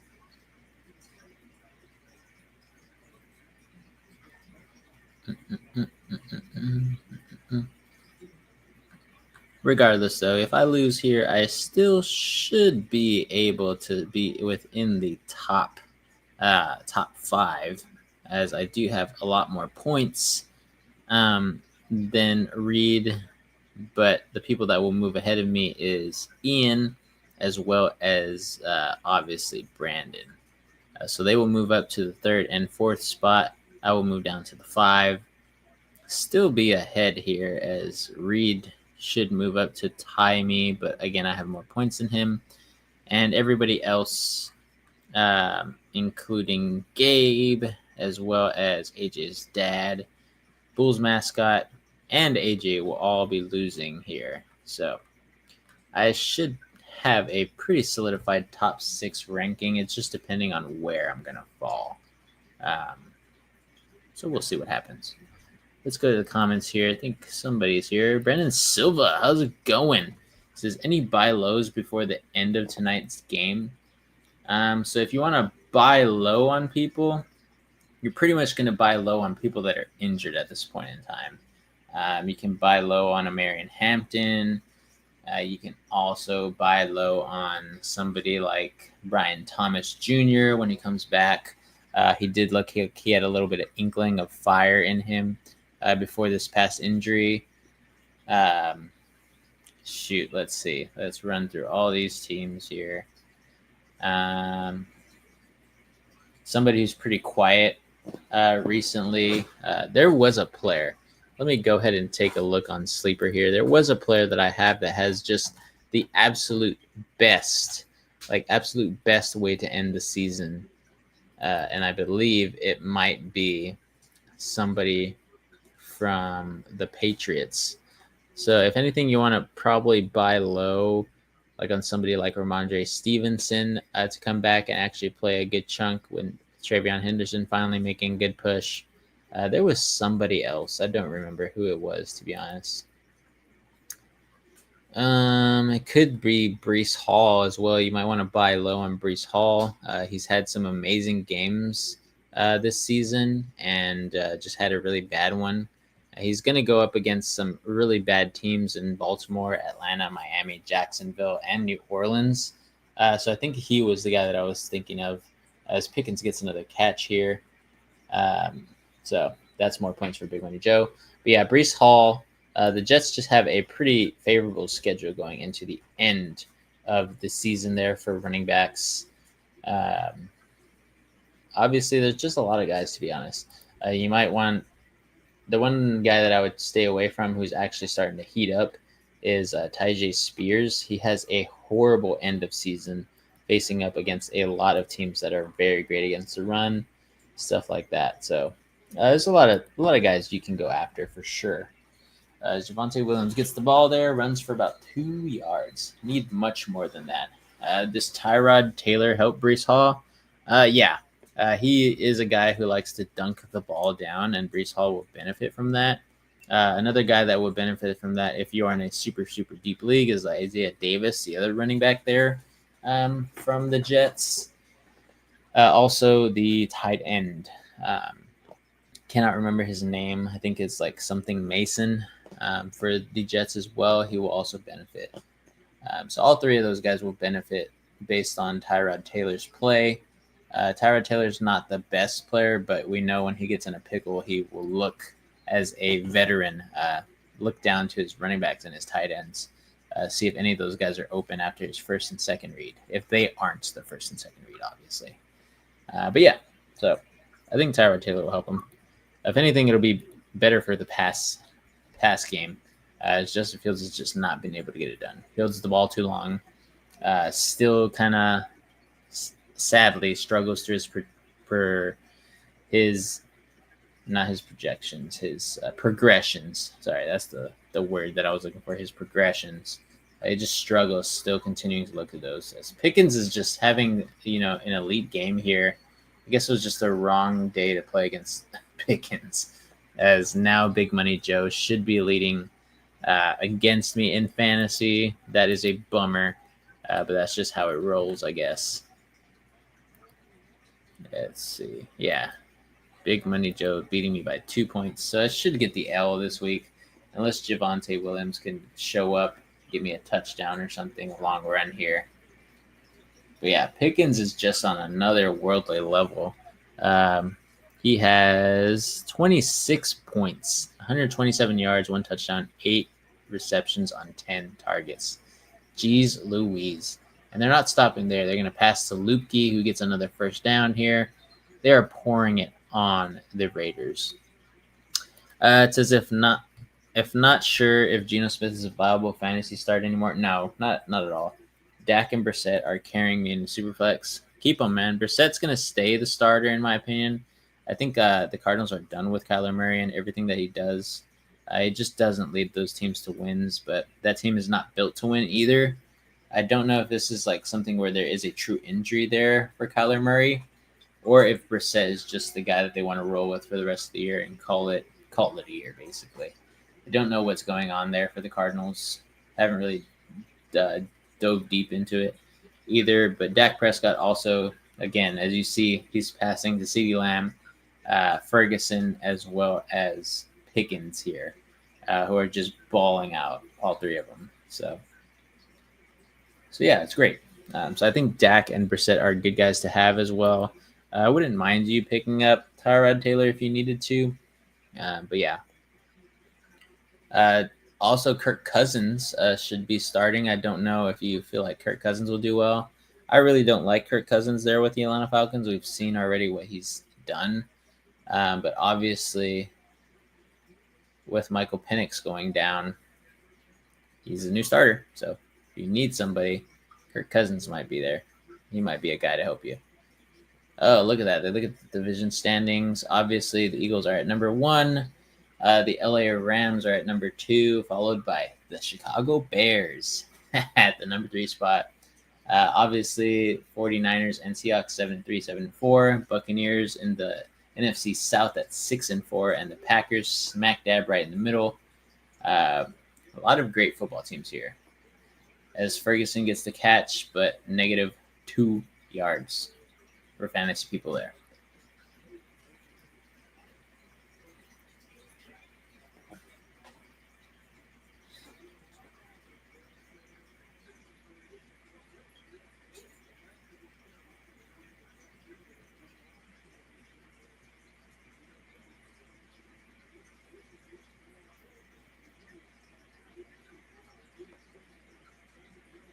Let's see. So 2nd and 10 here for the Cowboys. They're driving already, taking a lot of time off the clock as they're about to get into. There's Pickens again. They just get into the red zone there. This is Javonte Williams' time, hopefully, as Pickens gets another catch, his 9th reception that goes for about 17 yards, or 18 yards actually, because he gets down to the 2-yard line. So this is where Javonte Williams should score, but obviously they don't have him in, so Davis is there. But this is honestly, yeah, there's Javonte Williams coming in. So hopefully they give him the rock. Hopefully I get the touchdown there.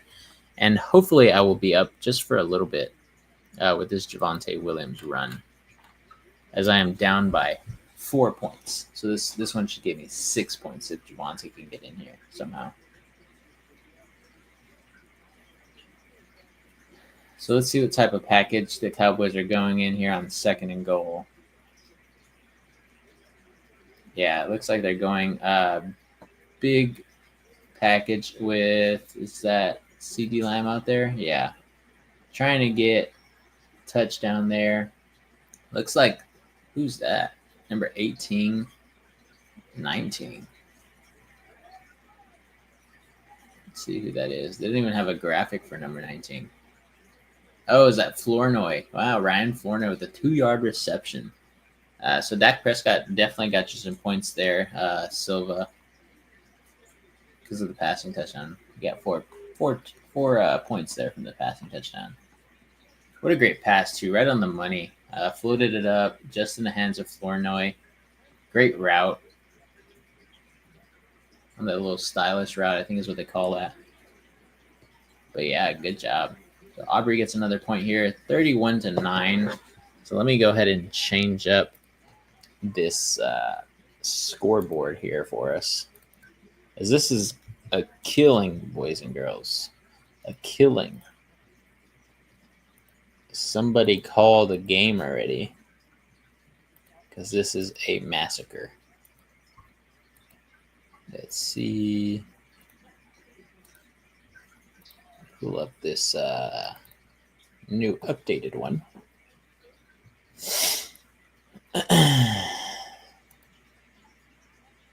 There you go. 31-9. We're midway through the 3rd quarter, so there's still a lot of time to go for the Cowboys to just pack on the points here.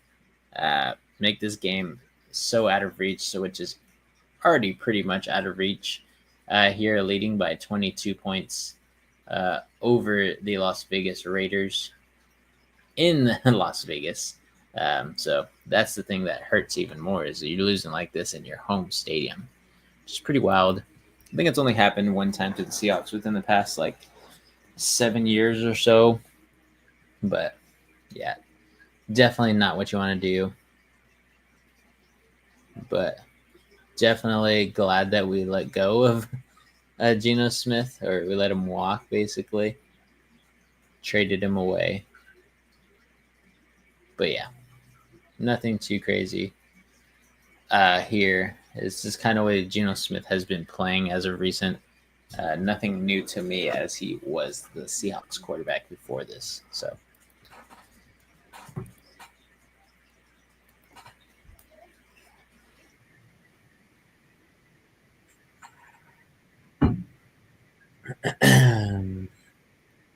Hello there. Hello there. How are you? Let's see. I don't know if it's me or if your camera's not on. Oh, there you go. I loaded in. Perfect. I think it was me. How you doing, man? Doing well. Doing well. Ugh, How's the game? Looks a little out of hand. freaking massacre, man. Yeah. Yeah. No, yeah. I have fantasy implications. So I was leading Big Money Joe by like 25 points. And Oh, Pickens decides to have the game of his life, and he's got 29 by himself. so you lost? So I'm losing right now. I'm down by 4. So I'm pretty sure I'll lose. Has Aubrey made any kicks? Yeah. A lot more of Oh, a. I won. Nice. Yeah, you won already. No, I think this is impossible. Nah, that's not possible. But yeah, basically the Raiders have not been able to get anything going. Nice. Ugh. But yeah, it was pretty good in the first half. Had a couple people in here, but kind of slowed down since then, as this game has slowed down basically. Yeah. That's just how it goes. I was watching when this comic came in. Oh, you were? That movie is garbage. Really? You didn't like it? Looks great. Did I enjoy watching it? Sure. But like it was such a poorly thought out movie. It was supposed to be this big detective movie or whatever. Oh yeah. One of the worst detectives I've ever seen in my goddamn life. Yeah, there was no detective work ever.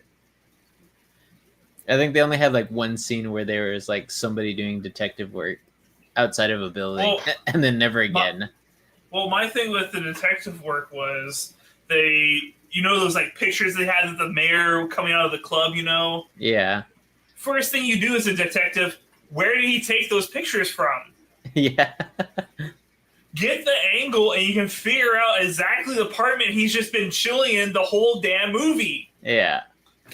It's ridiculous. It's literally his apartment he's been taking those pictures from. Mm-hmm. Ridiculous.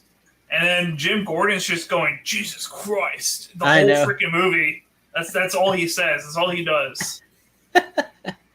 Visually incredible. Yeah. I do love the action, other than him taking no recoil from getting shot in the chest. Yeah. Yeah. There definitely was some stuff in the movie. I thought it was like, for sure, though, the character of Batman was like the most realistic character of Batman. I thought Batman was good. His Bruce Wayne, I was not a fan of. Yeah. His Bruce Wayne... He was so reclusive. His Bruce Wayne was literally just Batman. Yeah. That was his Bruce Wayne. Bruce Wayne, the whole persona of his Bruce Wayne is to make it seem like it's impossible for him to be Batman. And literally, it's the most obvious thing ever, because he's literally the same dude the whole time. Just black makeup and everything. Yeah. Just had to say that just because that movie gets glazed so much when it really should not. And Batman lost the whole movie. He didn't win. Oh, yeah. The whole city got flooded. He was getting beat up the whole time. There was so many villains though. I felt like they tried to jam pack it with so many villains. It was just a freaking crazy person. It was Penguin too. Penguin didn't do anything. Yeah, he did a little bit. That driving scene. Driving scene was sick. Sick. Ooh, no first down. What's up with this vertical mode? Yeah, I don't know. This is a new thing. I don't know if you saw it on the last one, but I was I was watching it on YouTube and I was like, this is weird. Yeah, I hate it. And I haven't found a way where I can get rid of it. Every time I try to get rid of it, it just like yeah, you can hide it, but it's still on YouTube. Yeah, we have 2 videos on YouTube right now.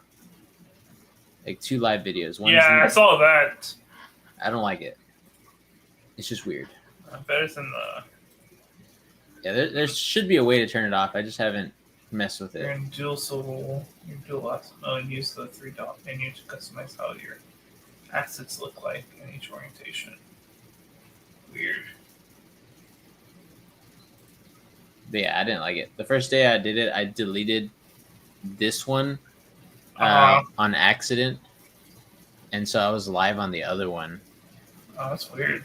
But then nobody could watch it on the other, on this mode.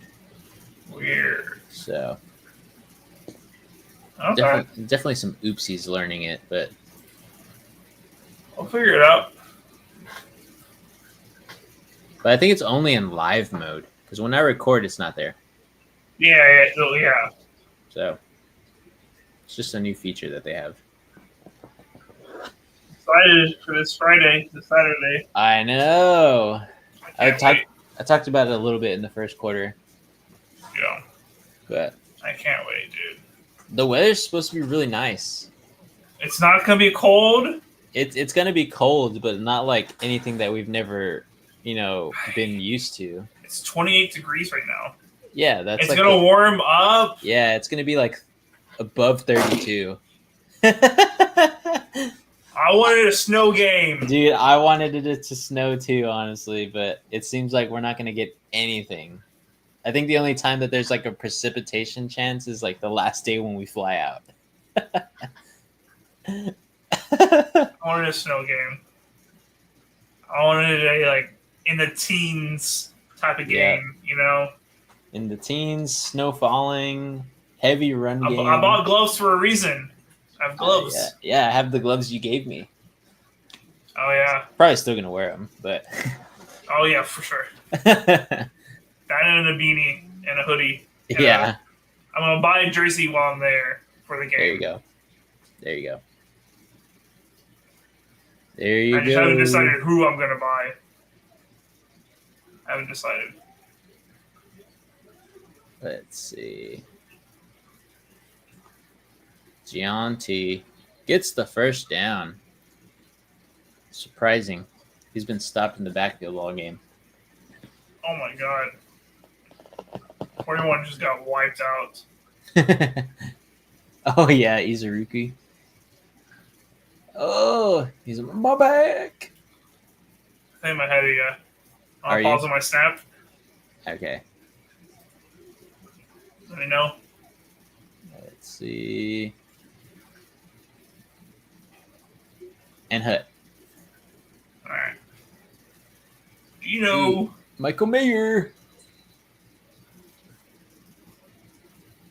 First. Did you see my polls? Your polls? I had in the Avatar set. Oh yeah. I said there were 30 plus cards. Yeah, they're more. Guess what they're at now? They're 80. No. Oh. They're both 50 plus. Jeez. In a single pack, dude. You got the best pack. I've never had anything like that. I know. It's the best pack you've ever pulled from. I looked at one, I was like, wait a second. I got two of these? You're like, what? I was like, wait a second. Are these like the best? Oh, they are the best of the base cards you can pull. That's cool. Not bad, man. Not bad. No, are you gonna make your Avatar deck? I'm still deciding. I have some stuff from Amazon coming in next week. Mm-hmm. because that comes out a week later. So I'm going to see what I pull from there. I kind of want to make a Fire Lord Zuko with Firebending deck. But I haven't decided yet. I pulled a Toph, and Rift Bending sounds a little cool. Really? Nice. Yeah, and since I have the Badger Mole Cub, that will help a lot because all the lands are turned into creatures, and then those creatures with the Badger Mole now tap for additional, additional land, yeah. Yeah. That's cool. So that'd be a cool play style for you to play. But Firebending is really just right up my alley. I know. So really interested in that one. I guess you'll just wait to see what you pull then. Yeah. Let's see. Moster gets a couple yards there. 3rd and 8. Kind of trying to relax though in the crazy decks after this last tournament. These. Yeah. No, this is what I did this last tournament. Oh. I felt like a horrible person since then. With your turn 4 wins? Turn 3. Turn 3? Jesus. What's up, Trey? He says this is probably the dumbest Monday Night Football game ever. I'm just tuning in. I don't know how bad it's been. But it's a good thing Seattle moved on to Geno. Tyler Lockett. I know, man. I mean, it felt like we had him this past week, too, with all the interceptions with Sam Darnold, but we were still in the game, so I'm very proud of the defense. You guys are a good team. Yeah, we'll get it together. Oh, yeah. We just got to make playoffs. If we don't make playoffs, then it'd be a shame. A lot to play for in the next 6 weeks. Yes, sir. Or 7 weeks, I think. I think it's 7 more games. Yeah, because this week is week 12, so it counts as a game, yeah. So 7. Yeah. The Packers about to run the freaking gauntlet with the NFC North. Oh, you better Five hope. of our next 7 are NFC North. Jeez. So you got the Lions one more time, Vikings Lions one time, Bears twice. Oh, Bears twice. You haven't even played the Bears yet? We gotta give. And the Bears have a tough schedule, so whole them on the top, that ain't gonna happen much longer. We'll at least split with the Bears at the least. I'm hoping we can give them 2 losses. Yeah, that would be huge for the North. You don't think you can beat the Lions again? I said it right after we beat them week 1. If we play that game like the very next day, like that same team, like we lined up the next day, I didn't think it was going to play out the same way. And we were playing at our absolute best. They were playing at their absolute worst at the time. Yeah. I think it's a toss-up, really. I'm not going to go into that game, we've won this one. I think you guys should be able to sweep the Vikings, though. We better. If we can't sweep the Vikings, we're in trouble. Yeah. That's where we're losing games we can't afford to lose. Let me update the quarter. Can we afford to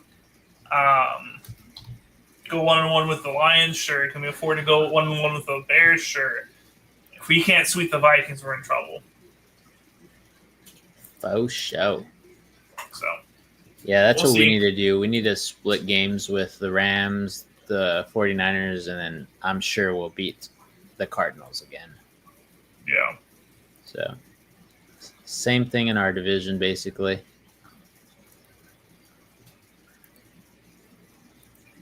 But I have no idea where we stack up because I haven't really watched it. I haven't seen a full football game in the last 3 weeks. I bet. Yeah, I haven't really also. When I was watching the past 2 Seahawks games, because the other one was a bye week for us, I haven't watched football like that much. I fell asleep a quarter or 2. I fell asleep during the Packer game. The past 2 or 3 I've knocked out during. Yeah. Dang. I'm just so tired on Sundays. I need some rest. Yeah. Trey says we aren't making the playoffs this year. There's still a chance. There's still a chance. I think they're like 5-5 now, right? Yeah, I think so. Let me double check that. They might be 5-6. I don't know if they've had a bye yet. They are 5-5. 5-5. Okay. So you could definitely make the playoffs, and this is what I've been saying. And I don't know what I'm talking about. This is what I've been saying. I've been saying nothing. But if the Chiefs make the playoffs, you better be watching out for them. I don't care how they've looked all season. If they make the playoffs, you better be ready to play that Sunday because they can win any game in the playoffs. Yep. I don't care who they're against. The Chiefs can win in the playoffs. They beat every single team in the playoffs. Don't let them in the playoffs. Yeah. I don't care if it's the 7th seed. I don't care if it's the 6th seed. Don't let them in. Don't do it. Yep. That's the single dumbest thing you could let happen is let the Chiefs in the playoffs because they will win a game at least. I have a very good feeling they could go far. If they have any momentum in the playoffs, it's over. Like they'll sweep again. Yes. Like they just always run on all cylinders, especially if they have no break in between. Their coaching's too good. So there's a chance. That's for sure. I'm leaning on the side that they're not going to make the playoffs, and honestly, I would love for that to happen. Honestly, I hope they don't. Yeah. We need different storylines in the NFL rather than just Patrick Mahomes. Oh, here he comes. I'm surprised how much is still left in your apartment, Vince. Yeah, we're moving a lot this Thursday, so these fish tanks won't be here. 4th and 4 on Thursday. Gino. But yeah, we've moved a lot of the stuff that you couldn't see before. Okay. So like everything in cabinets and closets and you know, the living room is like all the furniture there besides the couch is gone. Yeah. The only thing there is a couch and a TV. Our dining table's still there. The big hutch kind of thing is there. Yeah. Is there comments or what? Yeah, Trey put a funny one. He says, I hope the Packers and Seahawks don't make it either then. That's a fair thing to wish for. I would be surprised if we both didn't make it. Yeah, Is it possible one of us don't? Sure. Yeah, there's Trey Tucker for a touchdown. There you go. Update the score. But yeah, it's all of our big furniture. That's the only stuff that's pretty much left. I'll send you a picture in a little bit of what it looks like. I gotta wait to see if they're gonna go for 2.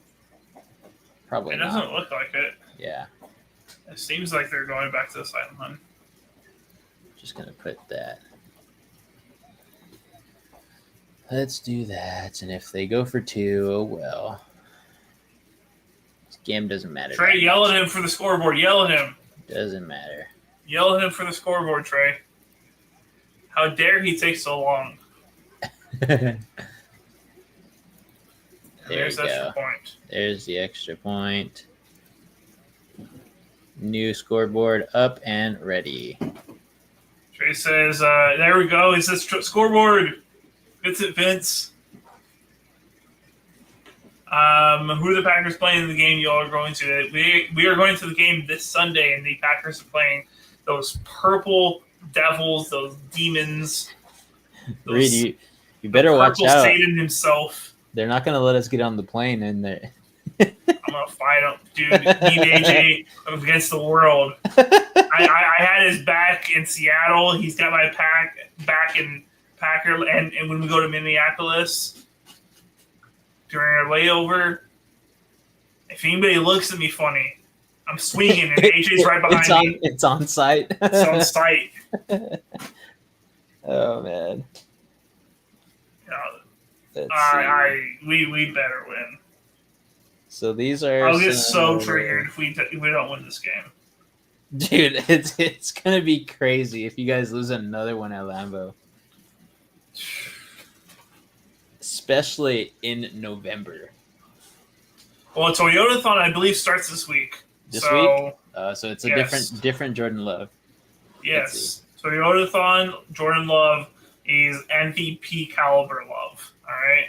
All right. But yeah, those are some pictures so far. Your house. Yeah. So far, that's just the first floor. So we have a second floor. We're waiting for. Already laid the flooring down. It looks like. Yeah, in the living room. Nice. We're paying somebody to put it up in the second floor because I don't want to do it. It takes so long. I bet, man. And you have to get it so perfect. If not, it's all screwed up. Yeah. So I'm not down for the headache, especially with these trips that we have planned. Oh yeah. So Trey says you have a layover in Minnesota. Yes, we have a layover in Minnesota, and on our way back, we have another layover in. I think we're in Atlanta. Yeah. It's so weird. We have to go all the way over that way. Well, Atlanta is like the hub for Delta. I know it is. Yeah, so that's why we're always there. Like every flight that I've ever taken, we always go to Atlanta. Like there's no way around it. But yeah, so yeah, it should be a fun trip. Yeah. Also bought a upgrade vents to my Scry deck. Let me see. Zoom. Let's see if it can focus. The legendary artifact. Scry 2, whenever you scry or surveil, look at the top card of your library. Do this only once each turn. Only once, Reed. Only once. Only once. But I have instant cards that allow me to scry on other people's turns. Yeah. Interesting. Let's see. Tracy, that's a weird place considering they the enemy. Yeah, dude, I'm taking bodies. We're taking bodies there. There's gonna be, you're gonna hear about a massacre at the Minnesota airport, and you're be like, a truck. There you go. There's Javante. Need Javante to go get a damn touchdown so I can win fantasy. Javante. Yeah. Is he helping me go even higher? In one league? Higher and higher. Oh, do you have him also in Dynasty or what? I think I have him in Dynasty. So I beat Ben the dog into the ground. Ben the dog. He hasn't been doing that well, honestly. Nah, he hasn't really gotten anything. His longest run is 10 yards.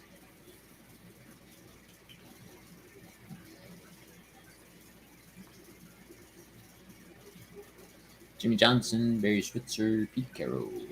Am I gonna get in trouble, Vince, for switching or for getting to switch Stevenson out?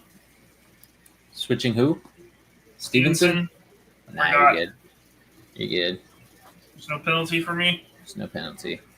You're gonna give away all your picks anyway. Let's see.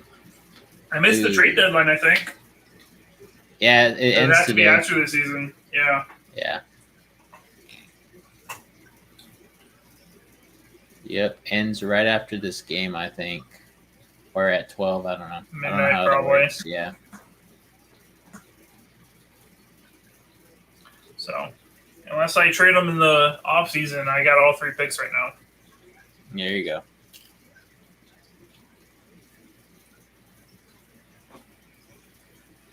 Let's see. 7. You're going to punt it. Brian Anger. Bam.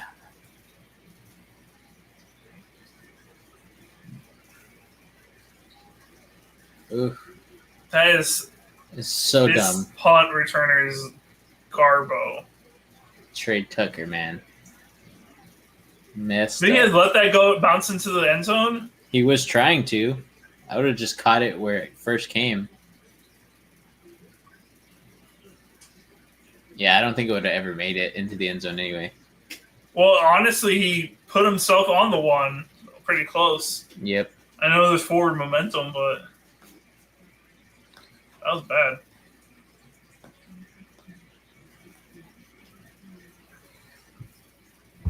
But yeah, I've already gotten confirmation on our flights, Reed, that none of them will be canceled. Or delayed? Or delayed. Good. At least going over there. Yeah. Good. So we should be aight. Good. Just gotta figure out what to do once we get there. I know.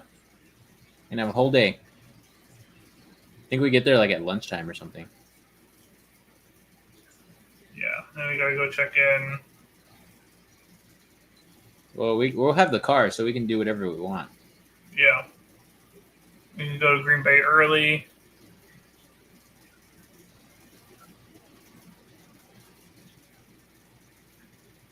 Yeah, because we'll be getting there the day before the game, so. I know we mentioned about going to where is it? That other town or whatever?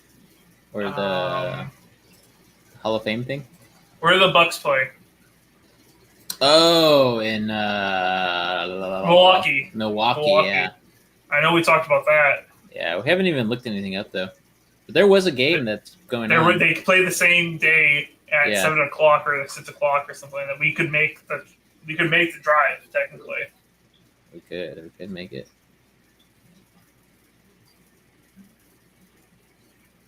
I guess we'll see how we're feeling after. Yeah, that's very true. AJ's gonna be like frozen. It's gonna be midday too, so It's not gonna be that cold. Yeah, the sun will be out, even if it's behind clouds. It'll be cold, but it won't be. It won't be anything. It won't be the frozen tundra. Yeah, it won't be anything that we haven't already been through. Yeah. They do get that lake breeze, though, in Lambeau. Oh, that's true. Yeah. That'll be real nice. Close to that water. Let's see. At the 2-yard line here. Oh. False start. Bring them back a yard.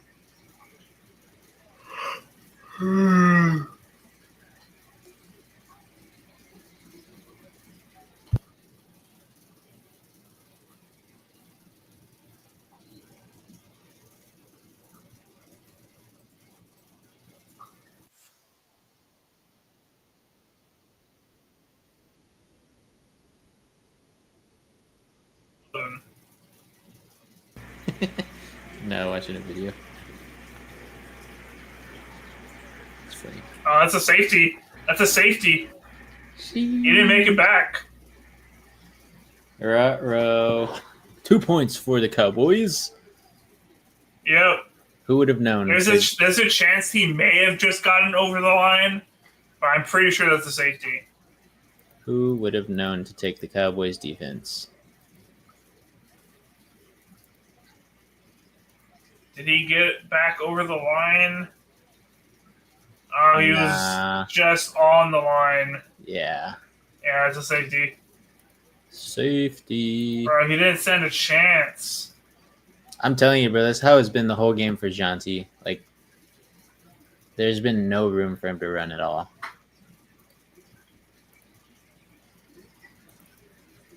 No, he didn't make it past the line. He's right on the line. That's the farthest he got. Poor guy. 6 rushes for 6 yards. That's so...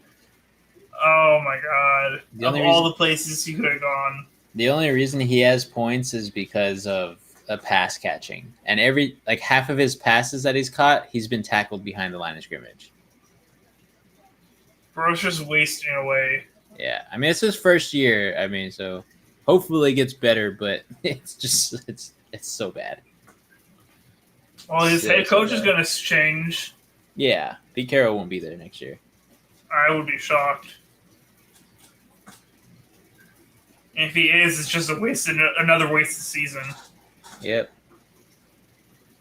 That's the one hire I did not understand. They were just doing it for name value. It just didn't make sense to me.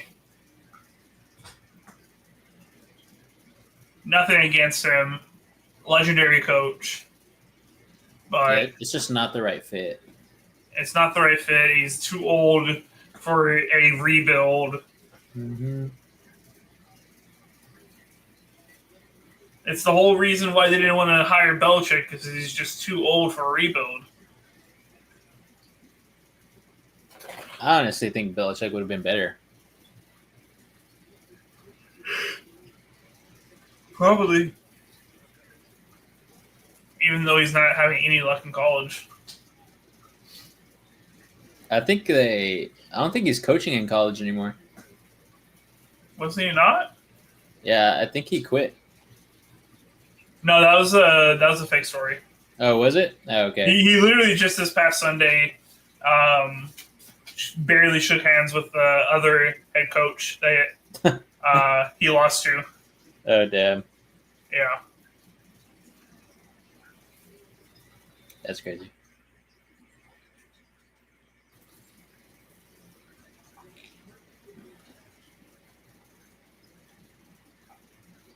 Damn, that was a crazy. Oh.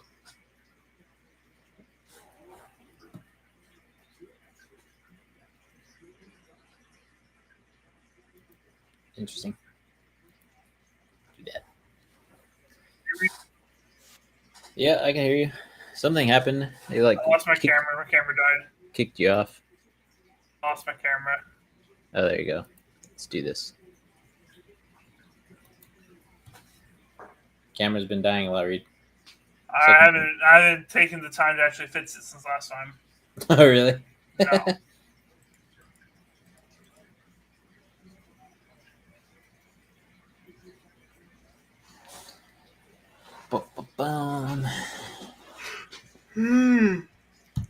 Yeah, I need it. I need a Javonte Williams touchdown to even see a flicker of a win here. Looks like you have a fantasy question here, Vince. A fantasy question? B. Silva. He says 4-7 team, redraft full PPR, needs help. His starters are Josh Allen, Aaron Jones, Derek H. Henry, Sutton, Keenan, Goddard, Vidal, Trey Tucker. His bench is Bucky, JCM, Chuba, Sean Tucker, Christian Watson, and his IR is Garrett Wilson. What do you sell Josh Allen for, he says? Bro, you get the house, you get a freaking insane running back, because your running backs are hurting the most, I would say. Especially for Dynasty. Yeah, Sutton is up and down. Oh. Nah, it's just a redraft. Never mind. Yeah, Sutton is so up and down. Keenan Allen is so up and down right now. Vidal is actually doing pretty good for you. So you have one good running back. Aaron Jones has kind of made a resurgence, getting like 10 to 15 points these past few weeks. Trey Tucker is not too bad. But yeah, if anything, if I'm selling Josh Allen, I'm trying to get a top-notch wide receiver. Oh, is that a fumble? I don't know. Or a top-notch running back. So I'm going for like the Jonathan Taylors. I'm going for the Christian McCaffreys. Going for the JSN type of player. And it could be 1-to-1, or you could get like a really, really good player and then like a mediocre player that could just fill a gap for you. But I also see that you don't have another quarterback up there. So obviously you'll have to pick up a quarterback. So if I'm gonna drop anybody, it might be Parker, to be honest. But that's just me. So, but yeah, that's what I would do. Just look around your league, see who's in a situation where if they have a plethora of guys and they're willing to give up somebody to get Josh Allen, do that. Just look for those guys that are upper echelon, top 5 in their respective brackets, whether it's running back or wide receiver, even a tight end. I have in one league, I have McBride and Kittle. They got me 53 points just by themselves this week.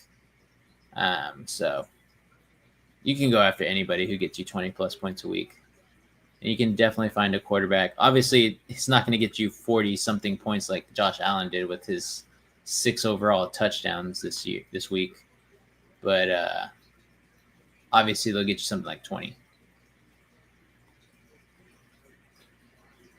But that's what I would do.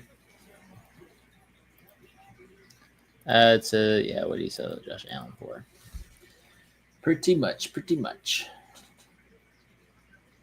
But yeah, it just depends on your league. It's always dependent on who's on somebody's team, because I'd have to see every single team in order to tell you like what's the best thing you could possibly trade for as a package deal. And don't be afraid to throw in some of your guys also besides Josh Allen. Like, don't be afraid to throw in maybe, if you're willing to, Bucky Irving. You go Josh Allen and Bucky Irving. You get rid of those guys.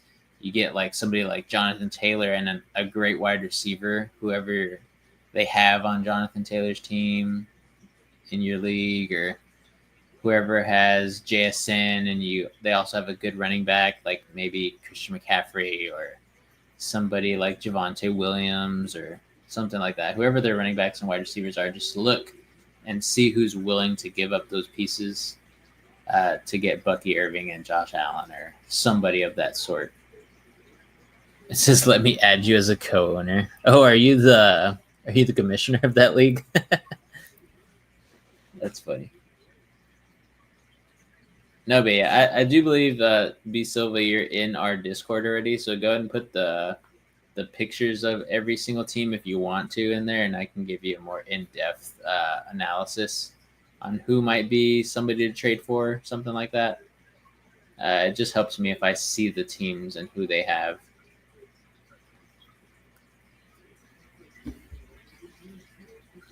Alrighty, Tyler Booker here. Personal foul. What do you do? Punch somebody?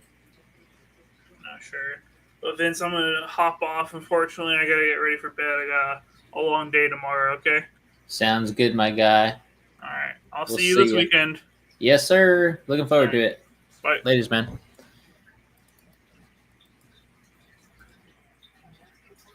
Alrighty. And then there was one. Let's see. So, Javonte Williams, I need him to get a 26-yard touchdown right here. Just need him to take it to the house. That'll help me solidify, hopefully, a fantasy win. Or if anything, I just need him to get a touchdown by himself, basically. Let's see. 1st and 10 here. What's going on? A lot of stoppages going on in this game.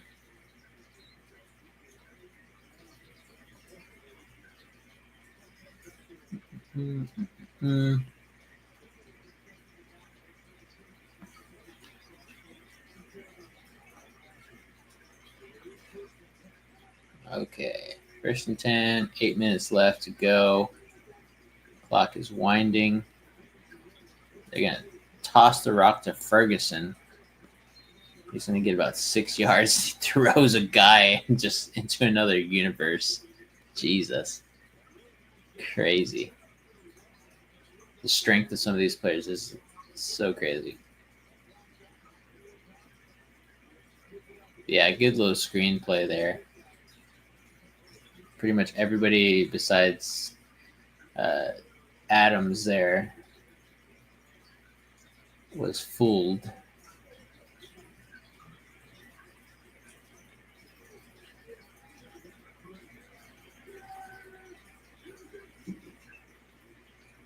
So if they run the rock here, Javonte Williams will get like a yard. It's been the story of his life today. No touchdowns, 1 to 5 yards every carry, which is not bad, but I think his average right now is pretty low, like 2 yards, 3 yards a carry, if that. So we'll get a 3rd and 2. Dak Prescott has 4 passing touchdowns. Wowza. Very, very nice stats there for Dak Prescott against a very, very weak defense. So this is where, you get a rushing touchdown here for Javonte Williams. Just give him the rock. Get this game over with. There's CeeDee Lamb. Got the 1st down. So let's see. What am I down by? I am down by 3.5 points. So yeah, a touchdown here from Javonte Williams would put the icing on the cake. So we'll see if I get that. If I do, then I think that I could win this game, because I don't think they'll be passing the rock after that very often. If anything, they'll just run out the clock.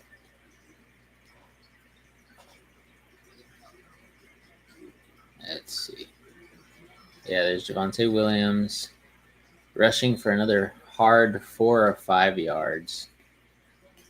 So inching closer and closer there. The one thing I would hate them to do is run the rock with Javonte Williams and then let this running back there, Davis, come in and get a touchdown. Be the icing on the cake there.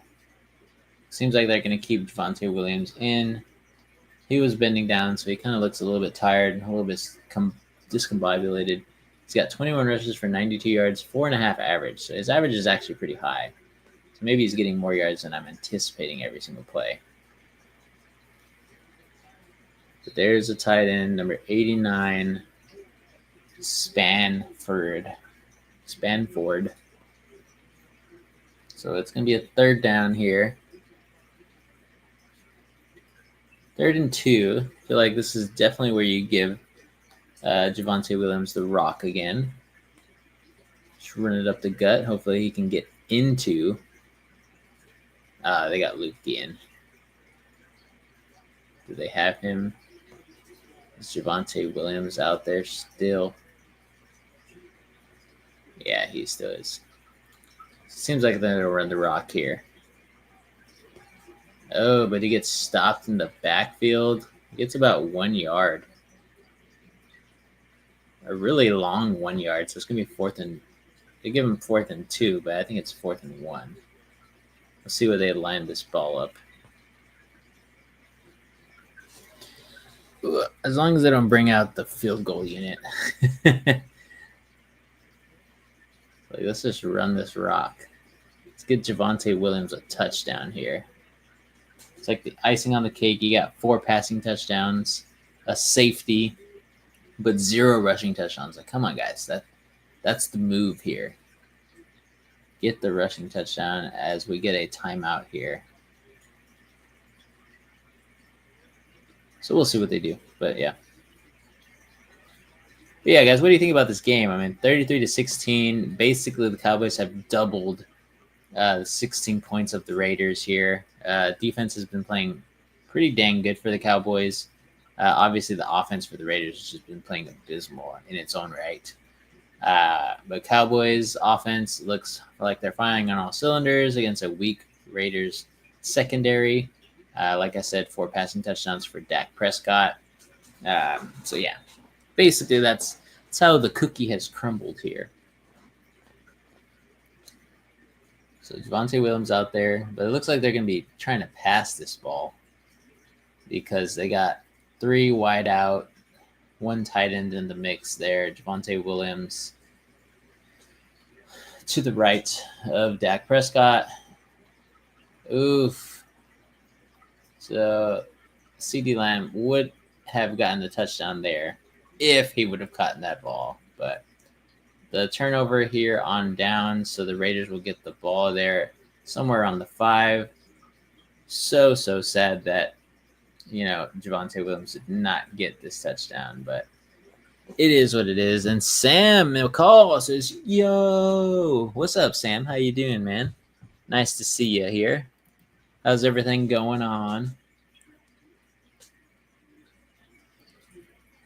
Alrighty, so yeah, about 6 minutes left. The Raiders really are not going to win this game, but they're going to try their dang best to kind of make the score look like it was a closer game than it was. But yeah, this game has not been close since the end of the first quarter when the Cowboys got their first touchdown. It was 10-6. Ever since then, they've ran away with this game, leading 17-6. And then 24-6, and then at halftime 24-9, and obviously we've gotten to where Cowboys scored again. It was 31-9, then 31-16, and now with the safety that just happened, a couple minutes back, now it's 33-16. What an odd score. Sam McCall says, "Holy crap! Pickens pulled it out for me in Dynasty." Yeah. Pickens is a G right now. Says, how about Josh Allen for Pittman and JT? I would do it. My only thing there is that they're on the same team. Sometimes I don't like to do that. What are his other receivers on that one? But also, I don't know if he's going to do a straight up Josh Allen for Pittman and JT, or JT and anybody else. It might just have to be like you give up Josh Allen and you get JT, if the guy is willing, obviously. If I had JT, I would not be willing to move him, but some people have a price, so this guy might. So you can try it out definitely and see if he wants to add anybody on there. Like I said, I think you'll need to add somebody because quarterbacks are great, right? But if this guy is trying to win the championship, he's going to try to keep JT and somehow get Josh Allen from you. Don't let him do that. So you have to get one for one. You got to get the number one guy for another number one guy at another position.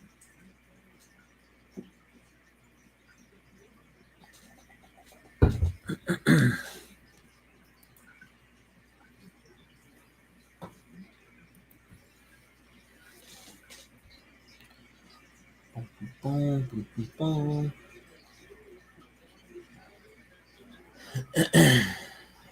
Let's see, there's Gianti.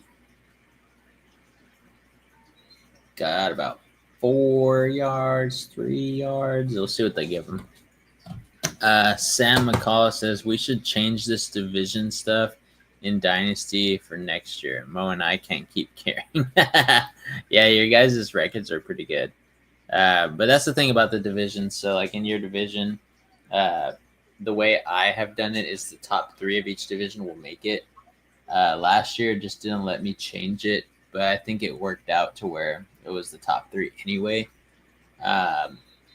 But yeah, for some reason, it just does it that way. I can change it back to where it's just like a chronological order to where the top 6 teams, no matter what, make it.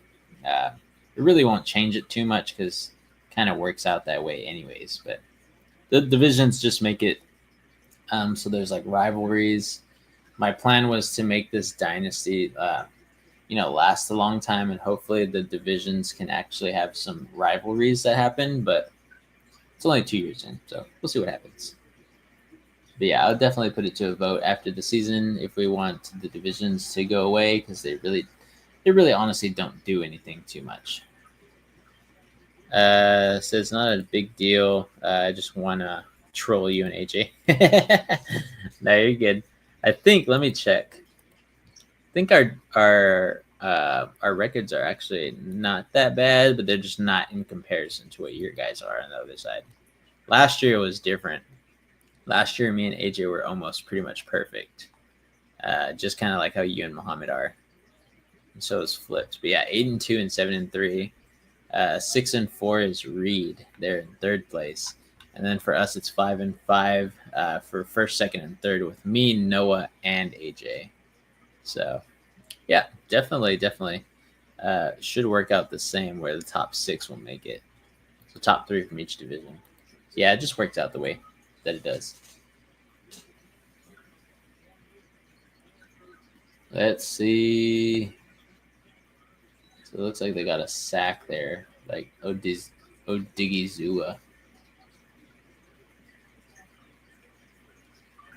But yeah, Geno Smith, man.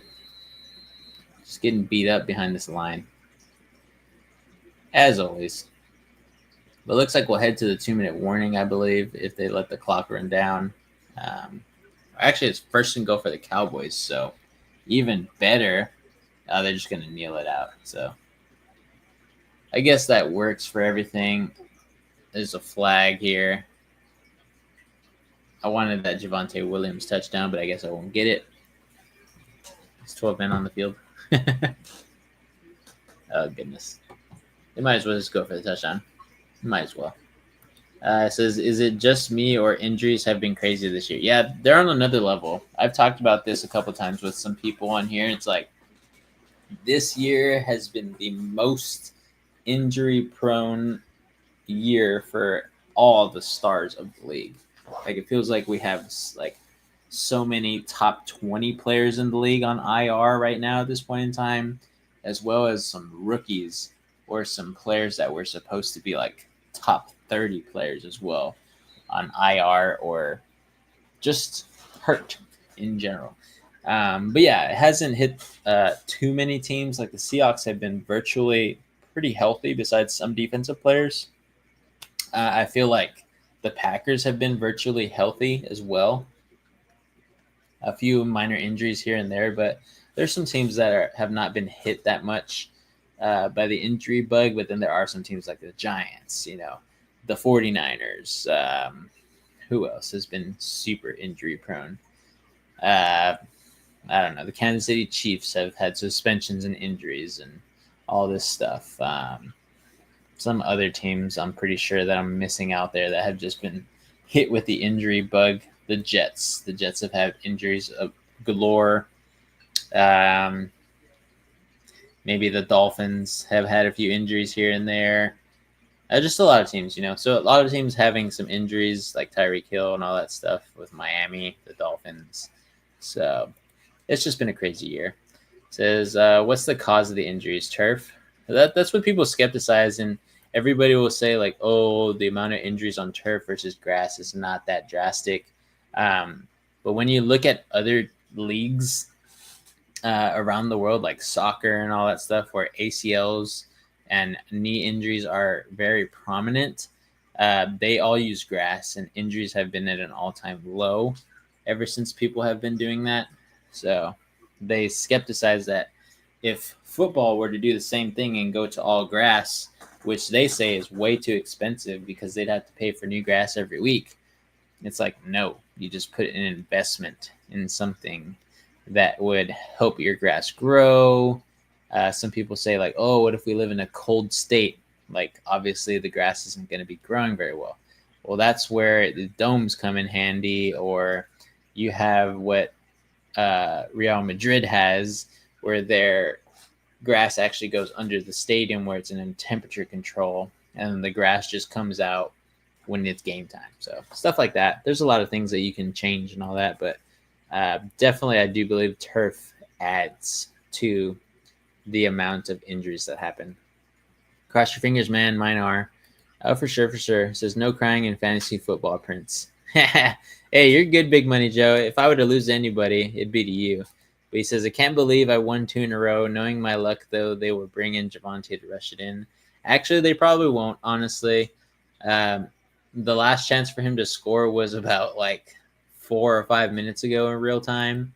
But they just couldn't get the second and third down conversion to get him into the end zone. So it is what it is. But yeah, that would have put the icing on the cake. I would have won this if they would have gotten it in, but again, just doesn't work like that. So, but yeah, Pickens had an amazing game. He's a great guy to have in fantasy right now, to be honest. But it should be one more kneel, and then this one should be over, or 2 more kneels. Sorry. So after this one runs out, we have 2 more kneels, and then we'll see what happens. I mean, I don't know how this is gonna work. Because it's 3rd and goal. They'll run this down. We'll still have like a minute and 20 seconds, I think, something around there, minute 19. And then you kneel it again. And then there'll be about 30 seconds left. So it's like, what do you do after that? Like right here, yeah. Now it's 4th and goal. And you have like a 30-second or 25-second discrepancy. So it's kind of weird.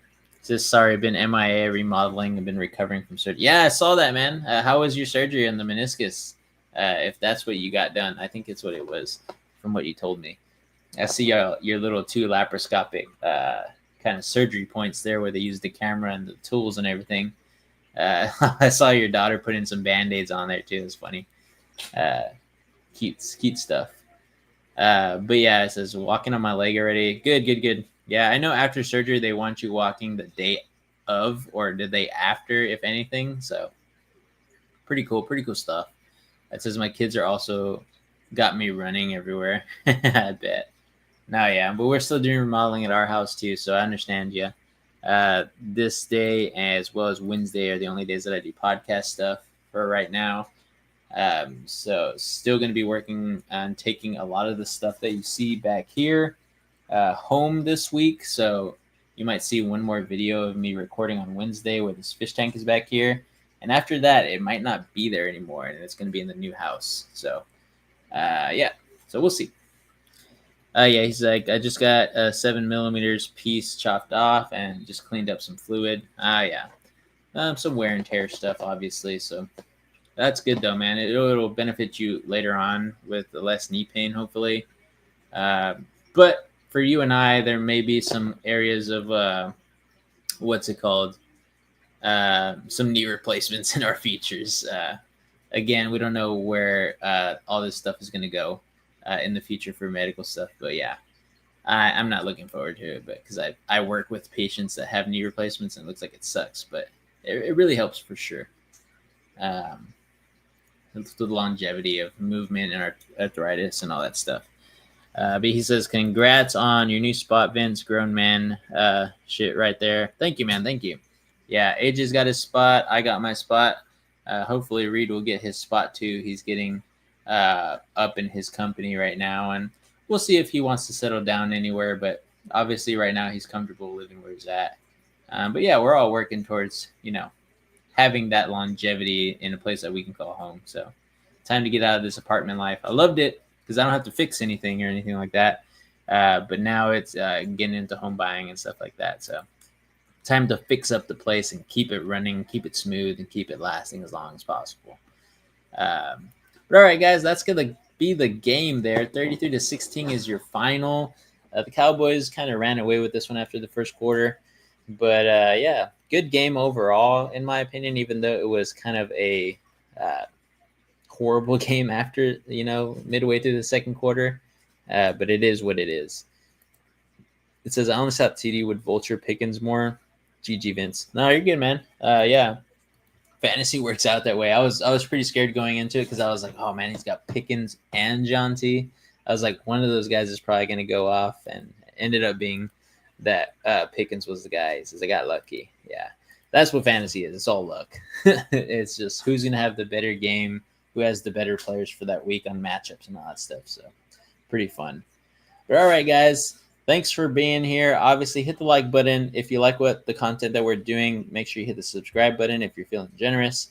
Thank you guys for getting us to 700 subs. We are finally at 700, on the road to 1,000. So if you have a friend or a family member that likes football content or fantasy football content, send them our link. If not, join the Discord down below so you can join the community with us. 700 strong now.